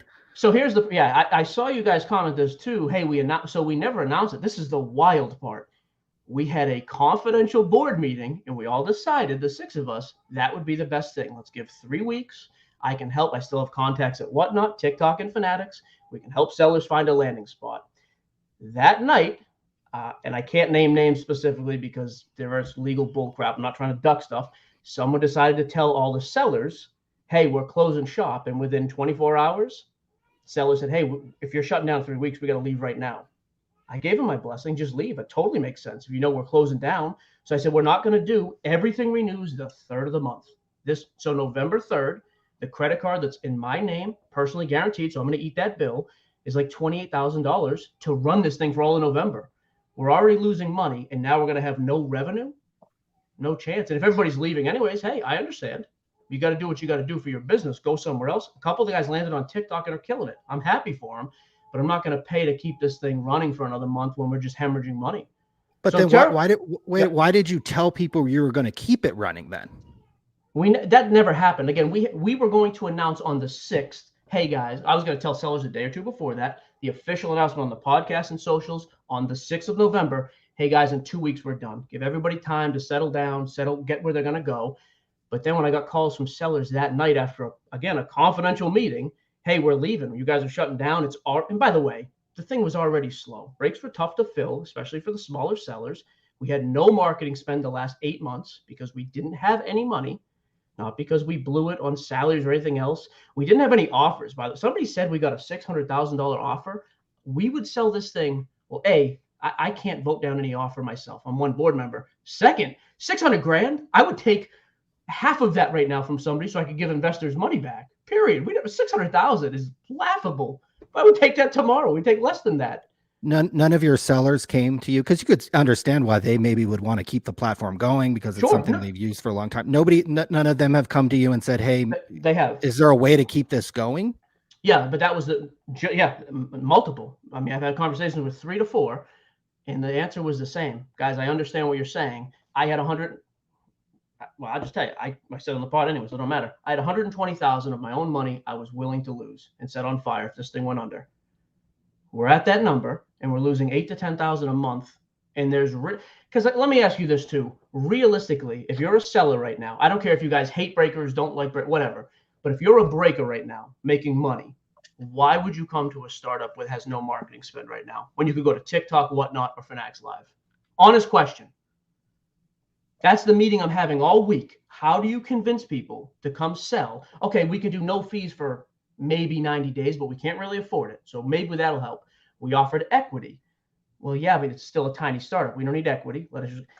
So to the sellers, it was like, guys, I've reached the threshold of money that I can lose here. The investors are not going to throw good money after bad. We can't raise a check. It sucks. I feel bad for the guys who had to leave, although I will say the majority who left are doing better now anyways because they were struggling on a small platform. I would have loved to keep, and here's the other thing. I own 48% of the equity. I would have loved to sell this thing for millions of dollars. I would have been set. I just had a kid. It would have been awesome. We're done. The thing went under because I made terrible business decisions. There was no theft. I thought the spend, honestly, I thought we spent the appropriate amount on everything because we built everything from scratch. We had an awesome tech team. I thought we spent the money wisely. We didn't raise enough. And I was only one of the only people who didn't want to raise more money. Totally on me. The rest of the team, including I know who reached out to you, the board member, he was all for raising money. He was absolutely right. We should have. I fought tooth and nail because I thought, dude, I want to own 48% of this when it sells for 20, 30, 40 million, whatever. Screw the pooch. That's on me.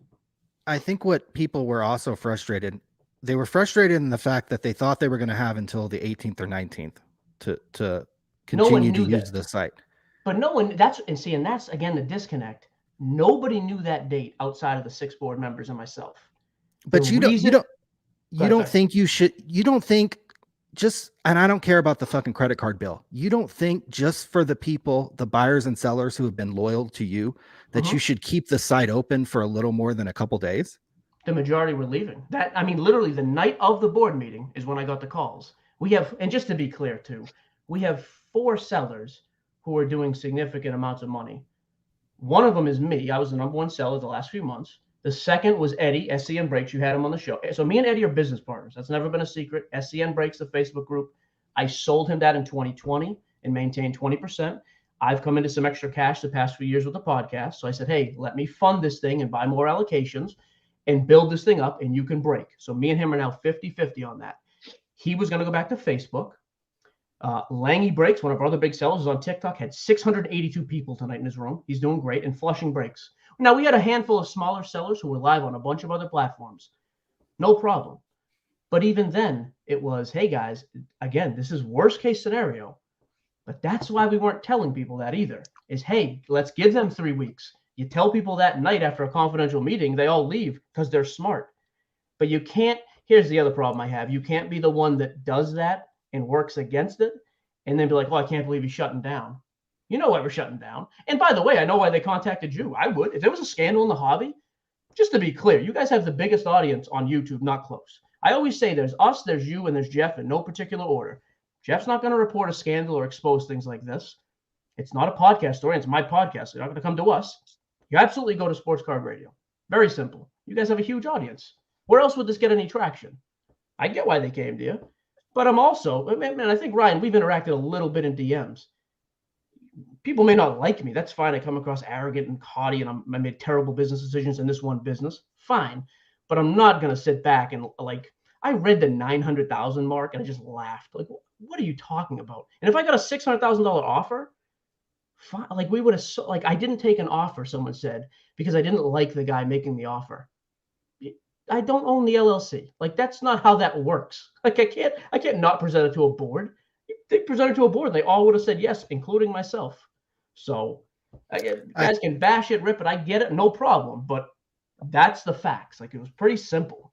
So I think what other people are also frustrated with, mostly sellers, not customers, sure, is the fact that you were opening this kind of competing breaking business kind of in the months as the Card Shop Live was winding down. Sure. So even that totally false. Just to be clear, Eddie was the first, SCN Breaks was the first seller on the app. That's who we launched with, one and only. I started selling about a year into it. I started selling earlier this year because revenue was struggling. So I started to sell as well. He went back to Facebook 50-50 because the number we do in sales between Sports Cards Nonsense and SCN Breaks, two separate breaking companies, but I own both. It wasn't sustainable on the app. You're not driving people. Does Eddie own part of Card Shop Live? Oh yeah, a small percentage. So he owns part of Card Shop Live, and then he took his breaking business elsewhere. We didn't take it. It was originated as a Facebook group. It came over as a Facebook group, and he said, "Hey, I'll move this as long as it's sustainable. Like as long as breaks are filling." The last 6 months, again, breaks were not filling there, so we went back to Facebook partially. Yeah, and the board knew that. You asked a good question in DM. I didn't want to answer it like yes or no. The board, the first question was, of course, why would you go somewhere else to sell? The answer was simple, because we could. When was that? When was that? So Eddie's never left Facebook. He's in there continually the whole time. He was When did the board ask you about selling on another platform though? They didn't really, because they knew up front with me, like, hey, if it gets slow, and I've only done 5 breaks on Facebook this calendar year. It's not like it's a big thing. But the other thing, and again, you didn't hear this fact because it makes me not look like as much of a scumbag. Say we sell, my average month was $80,000 to $120,000 in sales on the app, my sales alone. Okay. About 50% of that, I just left in the bank account because we were out of money and we needed to keep it running. And I said, hey, I can continue to leave this money in, but it got to the point of about October 1st of, hey, I'm getting to that threshold of cash on hand that I'm not being paid. Every other seller got paid. That was never an issue. But I said, I can't keep selling and not recouping money. I have other businesses I run. I only have so much to put into it. Again, you can love it or hate it, greedy, whatever. That's the reality of the situation. And when things got really slow because the marketing spend got eaten up earlier in the year, hey, Eddie, you need to put a little more effort into Facebook because we're not sustaining it over here. Like everybody knew that. It wasn't a secret. Was it ideal? Of course not. I wish it was sustainable. I wish you could have just run with it here. But that wasn't a reality. The app was shrinking and we had no marketing. Like we didn't have enough people. I don't know how these business agreements work, so I'm just asking the question. But sure. Was there anything in documents that you signed with SGC or people that you actually could essentially create a separate business and go break on another platform? No, there's nothing. The business already existed. Gio Breaks, SCN Breaks, it's the same business. It was renamed, but that's been in existence. What about the other owner of the business? What did you say his name was? Eddie. Eddie. Did he sign anything that would say no, that there was he never couldn't any, go? never any exclusivity. I mean, when this thing started, I was still on Whatnot. So yeah, there was never, there wasn't a need to though. We own equity here. We want to put our full might behind this. But when it becomes, hey, either I stop breaking entirely because I can't keep selling product and not making money, or Eddie can run with it on Facebook and at least pay the bills, and I can continue to be a seller on CSL, and Eddie still sold here, still a top 3 seller every month. That's kind of what it was. Dude, did you ever offer equity in your breaking businesses to your other investors? SCN Breaks? Mm-hmm. Equity. We've had one private discussion with one of them, yeah. Oh, that's not true. 2 of them, never SGC. SGC had no interest in ever getting involved. And SGC was great as a partner. They let us grade a ton of stuff. Shipping direct from a break to SGC was awesome. But no, it came up, but it was like, hey, we're going to try to make this thing run over here. And all the other sellers, by the way, exclusivity was never offered to anybody or a term with anybody. Sell wherever you need to sell. Like we got slow here. A lot of the guys sold on Whatnot at the same time. That's the world of breaking right now, though. Dude, it's a competitive space and the market sucks and it has all year. Like that can be sugarcoated however people want. If you can't fill a break on Card Shop Then Live, wait, why are you starting a breaking business if it sucks? That's that's the thing. It's nothing was started. Eddie has been an established breaker for years. That was already rolling and making money on Facebook. That never stopped, and we never created a new thing. We rebranded it when I threw money into it. How are you able to get allocation from Fanatics? Oh, I never said where we get our allocation. A lot of that stuff too. I'll be straight with you. You sign NDAs with every company now with distribution allocation.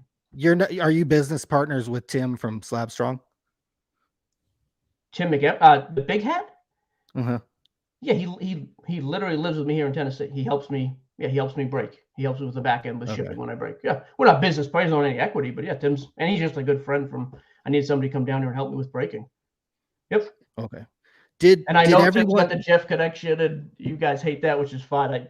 It's great, but yeah, Tim's always been cool with me. So I'm sure he has nice things to say about us. Actually, you know what's funny? Even Tim, I think, man, I think you guys take that wrong. Dude, most people get the joke with you guys and enjoy it. I think it's funny, man. You guys are entertaining. I disagree with some stuff, but who cares? At least you make entertaining content. Did everyone get refunded that had like a pending order, like a break that's like a week or two out? Did everyone? Breaks, yeah. Some breaks were all the way back to like the furthest back we found was September 24th, I think it was. Yeah, as of today, every customer service complaint, because people, hey, if there's an issue, we said this on our pod, everywhere else, if you haven't been, because some of the breakers just had open breaks, I don't think it was malicious. Like, I don't think the sellers there were like, hey, let's run. I think they just forgot about it because it was abrupt ending. I get that. As of today, I believe we are entirely caught up. Now, I will say too, we've also got people now, hey, back in June, I never got my cards. Okay, what's your username, email? When we get no records, no screenshot, nothing, we ignore some of that. Like some of these guys are, hey, you're going under, we want to pile on. But if it's a legit, yeah, of course we refunded. Absolutely. How are customers able to access their information? I mean, is the website totally gone? I mean, is everything gone? So yeah, as of today, because again, everything was shipped out as of this weekend. All orders were fulfilled except for the open breaks that were pending. And that's it. Yeah, as of today, though, the plug was we pulled the plug today on everything. Today's Thursday. Yes, but we still have. I'm useless with that. We still have like raw data and stuff that was pulled and put in an Excel or something. So if we need to find, hey, Ryan bought this break this day, we can go in and do it. But I didn't do any coke. I'm just from Boston. I get worked up. I got an 8-week-old, man. I'm on no sleep. I like that. Well, we appreciate you calling in and taking the time. Hey, thanks for letting me talk. You can bash away now. I honestly, dude, I've always said that. You guys, nobody else does that. Lets people actually come on and talk. So I don't crush me after this. The fact you let me come on and rant like a maniac. Cool. One more question. If you could talk to your sellers, I'm sure you actually probably could guess. It wouldn't take you too many guesses to know who I heard from today. But sure. If you could talk to them and you could say something to them, what would you say to them? I'd say exactly what we told almost all of them we spoke to. Like, you came over and gave us a chance when you had better options the entire time. It was awesome. Like, thanks for coming over and giving it a try. I failed you as a business owner, period. I blew it. We didn't spend the money correctly. That's on me. We didn't raise the money. That's on me. I wish it worked out because it would have made me rich and it would have made our sellers have an awesome platform. And it just didn't work out. But again, it's not the seller's fault. That's on me and my team, but primarily me. So yeah, we thanked all the sellers for coming over. Like again, everybody has better offers than coming over here. There's drip, there's loop, there's whatnot. Guys came over. What are the offers? Explain to me what does the offer mean? What does whatnot offer? What does Fanatics Live offer? What's the offer like? Oh, I mean, almost every platform now. Either the only one I can actually speak to 1,000% specifically, TikTok right now. 0 fees for like months. It all is dependent too on your live, like the amount of time you're live and the amount of sales. And then they'll basically, like, if you go on TikTok right now, I did it today. I bought on my first TikTok break today. It's like, hey, do you want to use a 50% off coupon? TikTok is just eating that. But I can go buy $1,000 box of NT and I'm paying $500. The seller's getting 1,000. Like, it's unbelievable. And they will promote your stream. You go on there, these guys have 400, 500, 600 people in a live. That's more people in a live than we would have in an entire weekend. Like, it's crazy. Go to Whatnot right now. Like, some of those guys have awesome rooms, pay low fees, have awesome rooms. Like, That's tough to compete with. So there's some, you can, if you have a following, there's some massive offers out there for people, for sure. Great places to sell. And you don't think you used Card Shop Live a little bit to recruit for your new business? But it's not a new business, and nobody was recruited. I guess the customers on Card Shop Live, by the way, were our customers. We brought them from Facebook over. So no, what's the new business? The existing breaking company? No, we push them to the app.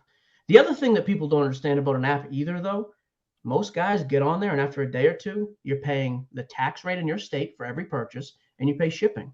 You don't pay that on Facebook. That's a tough way. Like, that's a tough sell for a lot of people. Did sellers get their fees refunded? Because I bet some so did you refund the fees that sellers paid to you for breaks that didn't happen? Yeah. Oh, okay. Yeah, that's another. I will quit ranting after this. You give me more than enough time. Originally, my thought was, it seems simple to me. Hey, if you got paid out $100 on a $110 payment, let's say 10% fee, right? Or $100 payment, let's say you got paid $90. Originally, I just said to the sellers, hey, if you guys just want to contact people and refund that money, we'll refund the shipping, the taxes, the fees. Thinking back, obviously, that was stupid. So what we decided within hours, by the way, was no, we'll just refund everything out of our end, the entire purchase price, tax, shipping, fees, everything, and then we will invoice the sellers. Because if you got paid for a box you didn't break, yeah, we want that money back. Just the money you were paid, not the fees, not the shipping, not the tax. But we covered it with the buyers 100%. But even that was my bad idea. Hey, why don't, and I'll tell you what, my reasoning was the guys who had bought into a break of mine that was open, it was pretty easy. Like, guys, I'm going to break somewhere else. If you want to wait a couple weeks until we figure out where we're going to go, I'll hold it as credit. As a breaker, the last thing you want to do is refund money. I would much rather have credit on hand, of course. And no, we don't have any idea where we're going yet. People said we're going to Whatnot. It was announced we're going to find. We're negotiating with like 4 different places. We got to find somewhere to sell, but we won't do anything till December, and we'll figure out what's best for us. That's not a secret. That was the plan as soon as we knew this had to shut down. Well, look, I appreciate you coming on. I know you got a young family going off, so I don't want to take up too much of your time. Maybe we'll digest what you said, and then, if we need to follow up, we will be in touch. Hey, like I said, fellas, appreciate. I don't care. Say whatever you want. The fact you gave me a chance to speak, very cool of you. So thank you both. I appreciate you coming on. All right, fellas, have a good night. What do you think, Colin? I mean, look, I'm glad you were there. I don't know about the drama of the sellers and the buyers and the other business and this, that, and the other. I still haven't gotten past, what do you say? He spent $600,000 to build an app. Can you go on Zillow and look what you can buy for $600,000? $600,000. Go on Zillow and go see what you can buy. Okay, I'm sure Bob Boozle could buy a few Twinkies for his wife and his girlfriends at that and have a little left over. He could buy a mansion, maybe not out here in California. Some parts of California, $500-600 to get you a mansion, but in some parts of the country, $600,000. And then he comes in and says he didn't raise enough. Didn't raise enough. When you have and he's talking about TikTok like that's something new. He's talking about TikTok like that is something new. Like we knew, YouTube and TikTok are going to own this game. Okay, anybody who thinks like Fanatic Live or Whatnot or whatever, anybody who thinks they're going to win this game is absolutely insane. Who's going to win the streaming game, guys? YouTube, Google, TikTok, and Meta or Facebook. Those are the 3 companies that are going to win. We're going to be sitting here a year or 2 from now, and nobody's going to be breaking anywhere except for those apps. They're going to win. They're going to capture all that money. Because Whatnot doesn't make money, okay? That's a company that's probably going to have to go out of business too. TikTok has the freaking Chinese Communist Party behind their business. So they're fine. Google has a $300 billion ad business behind YouTube. So they're going to be fine as well. I think he said $900,000. $900,000. $900,000, guys. Can we make a list? Can we toss it to the chat? What can you buy for $900,000? Some things right now Mickey Mantle PSA 8 for $900,000. And he bought an app that had competition from the Communist Party of China, Google, which is like basically the same thing. Okay, Meta. Okay.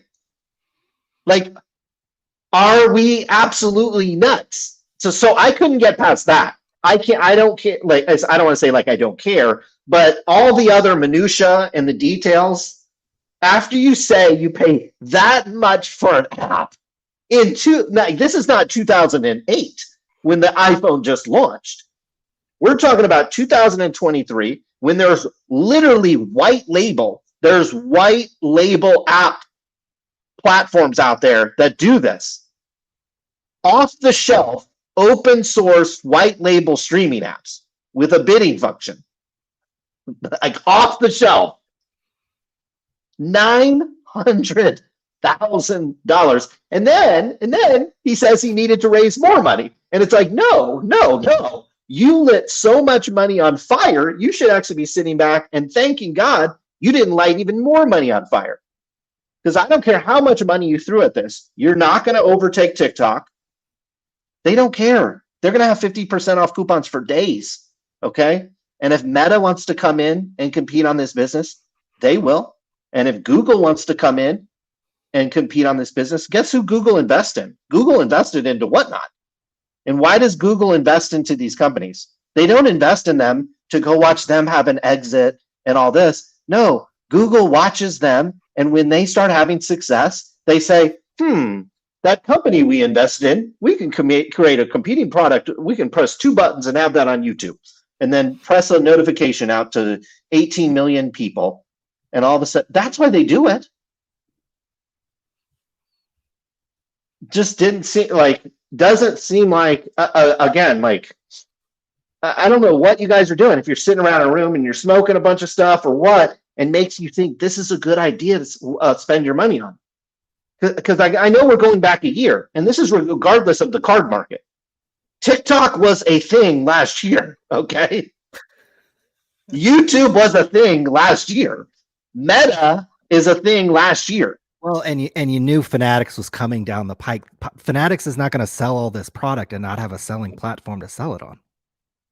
I mean, yeah, they basically told you that from day one. And if they didn't tell that, you should have just listened to Sports Card Radio, and I told you that that's exactly what they were going to do. They were going to eliminate everybody in this hobby, from the auction houses to the graders eventually, to the manufacturers, to actually manufacturing the cards. They were going to eliminate it all. The distributors, everybody. And eventually they'll eliminate the breakers. What do we need the breakers for? Guys, in the world of AI, why do I need a breaker? Yeah. Maybe every once in a while, I'll sit around and we'll chit chat with Blez, and he'll be drinking and proposing to his girlfriend, and that's kind of fun for a Saturday night. Mm-hmm.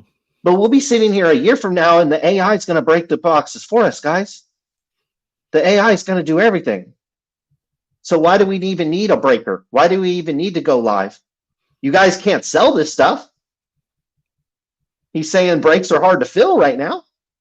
But then he's starting a breaking business. That's where I was. That's where I was a little like, he kept saying, "Oh, it's hard." But then wait a minute. Then why the fuck are you starting a breaking business? I don't get it. Supposedly restarted it or whatever it was. I know that sellers and potentially board members this is what they were furious about, is the fact that this guy took $1.5 million and then less than a year in, he's over on Facebook, TikTok, and pimping himself out elsewhere to break elsewhere. I'd be furious. Like, think about SGC. They probably don't care because they don't want anything bad said about him. But wow, I don't know. I don't know. It's a lot of money to blow and then pivot to another business in the sports card world. Hey, everything's fine. Come break with me over on this platform I'm going to announce in December. That's a tough one. I mean, Jeff Wilson folded his Dibs, the fractional investment business. It's not. Imagine if Jeff then was like, "Oh, but I have this other fractional business that I'm going to start up." Coincide with the failure. That's a tough one. The conflict of interest, the fact that sellers are upset, the fact that they were supposed to be given till the 18th or 19th, and I don't know if I got a real answer as to why. I guess he just didn't want to pay for the app. It sounds like the bills are coming due tomorrow, and he just didn't want to pay for it. That's actually what sounded like. That's why the app got shut down. I think if you would have went to a couple of your large sellers, you could have got your bills picked up for a month or two, and they would have floated you. It sounded like there were actually some people that I talked to that did pretty well on the app and that had success. And maybe because it was smaller and they were the big fish in a small pond, they actually did pretty well. I'm wondering if he actually went to a few of his top sellers, if they would have actually paid for the bills and to kept the lights on for a month or two, just so that everybody could get their orders, everybody could get their refunds, everybody could get the tax documents they need and calculate, everybody could contact their favorite breaker, everybody could contact their customers. I just think he was afforded that equity because months earlier, he knew he was taking all his business over to SCN Brakes. So what has he been promoting for the last few months? SCN Brakes. He knew this was out the door. The other sellers did not. And I think it's unfair to them. I think it's unfair, obviously to your investors, whether they care or not. I mean, we didn't even get into it. There's another owner of this company that essentially did the same thing. He was breaking over on Card Shop Live. Things were going bad. And then they took their business elsewhere. If this was Jeff, he'd be getting cooked. If this was us, I mean, we're old enough to where I don't know if this type of bullshit would happen to us, but if this was Jeff and his beloved selling app closed a year after he got $1 million from SGC, dude would be getting cooked. And there were sellers complaining to Sports Card Radio. If you got to carve out equity to get people to sell on your platform, don't make the platform. Period. Yeah, and it was guys, definitely a bad idea. Guys that say, "Oh, this is expensive. Just search white label streaming app and watch how many search results come up." This is not a very hard thing to learn. Guys have been doing this for decades. Here's a picture of Josh Cade standing next to the CEO he had a of streaming app. He had a streaming app 10 years ago, guys. 10 years ago. 10 years ago. This is not a new business idea. This is something we've actually talked a lot about on our channels over the years, is where breakers stream and how they make really bad decisions on it. Remember You Now? That was what they streamed on. You Now. They streamed on You Now. It changed to Blog TV. Then it went to Vaughn Live. Yep. Then he changed it to, I think, Breakers.tv. And then and everybody was like, "Oh, you have to be on Breakers. You have to be on Breakers." You guys are like a drug addict. It's like, "Oh, you gotta go buy from that crack house down there." And then a couple years goes by and that crack house goes dry or gets busted. And then it's like, "Oh no, you gotta go to this crack house over here." This has been happening in the hobby for 15 years. You guys have been basically going from Blog TV to You Now to Ustream to Vaughn Live to Breakers.tv to YouTube to, you keep going down and down and down. And just today, now it's Whatnot and Fanatics Live and Loop and whatever else out there. Like, you guys got to get history. Like, the thing is if you're going to make a business in this hobby, you can pay Ryan and I a small fee out of that 1.5. We'll give you a history lesson of the business, because there's actually nobody in this hobby that's actually talked and understands the business of trading cards Like we've been on, people are like, how do you buy on Golden Site? Guys, we have bought and sold cards on every single website in existence. There's not a website that we have not bought and sold cards on, other than Card Live TV or whatever. You know what I mean? Like, we don't do breaks. Okay. But any of these marketplace sites, we have bought and sold on all of them. So I can't get over the fact that he spent $900K on an app when you can literally search white label streaming app. Here's the top 15 best white label streaming apps. I mean, yeah, white label streaming app. I mean, it goes on for days. Launch your own platform. There it is. Sponsor. There it is. Like we can get this done. We can get this done later today. Now, some of this might not take payments, and there's that functionality, but you can take a with the right white label platform, you can layer on payments. There, this isn't like 2002 anymore, guys. This is like 2023. You can, all these platforms and all these things are built to like customize them and do them how you need to do them. So I don't get it, but it is what it is.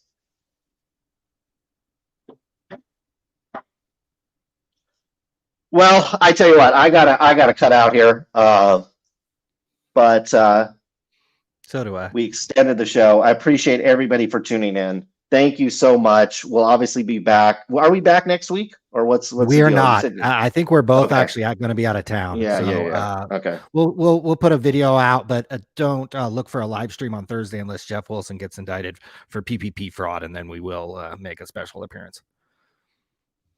Thank you all for tuning in. We will be back some other time, some other place, and maybe with $900K to spend on an app. But until then, we are out of here.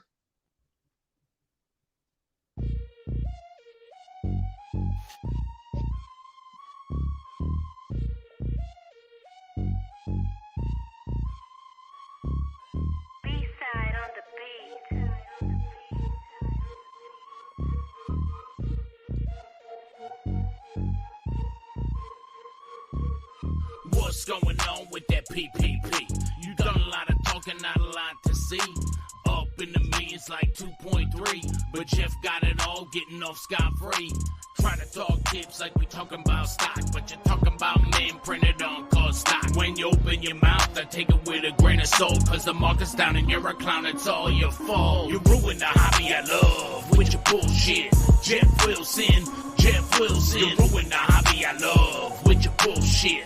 Jeff Wilson. Did you dip, Jeff? I think you dipped, Jeff. What you talking about? I don't think you dipped yet. Willie's doing shady shit like the GOBs, like his whole failed thing with them NFTs, taking money from the people to pay. Most of them are broke, but that's okay. He's getting money. Even better, tax-free. Loving all the stimulus from PPP. You ruined the hobby I love with your bullshit. Jeff Wilson. You ruined the hobby I love with your bullshit. Jeff Wilson. You ruined the hobby I love with your bullshit. Jeff Wilson. You ruined the hobby I love with your bullshit. Oh.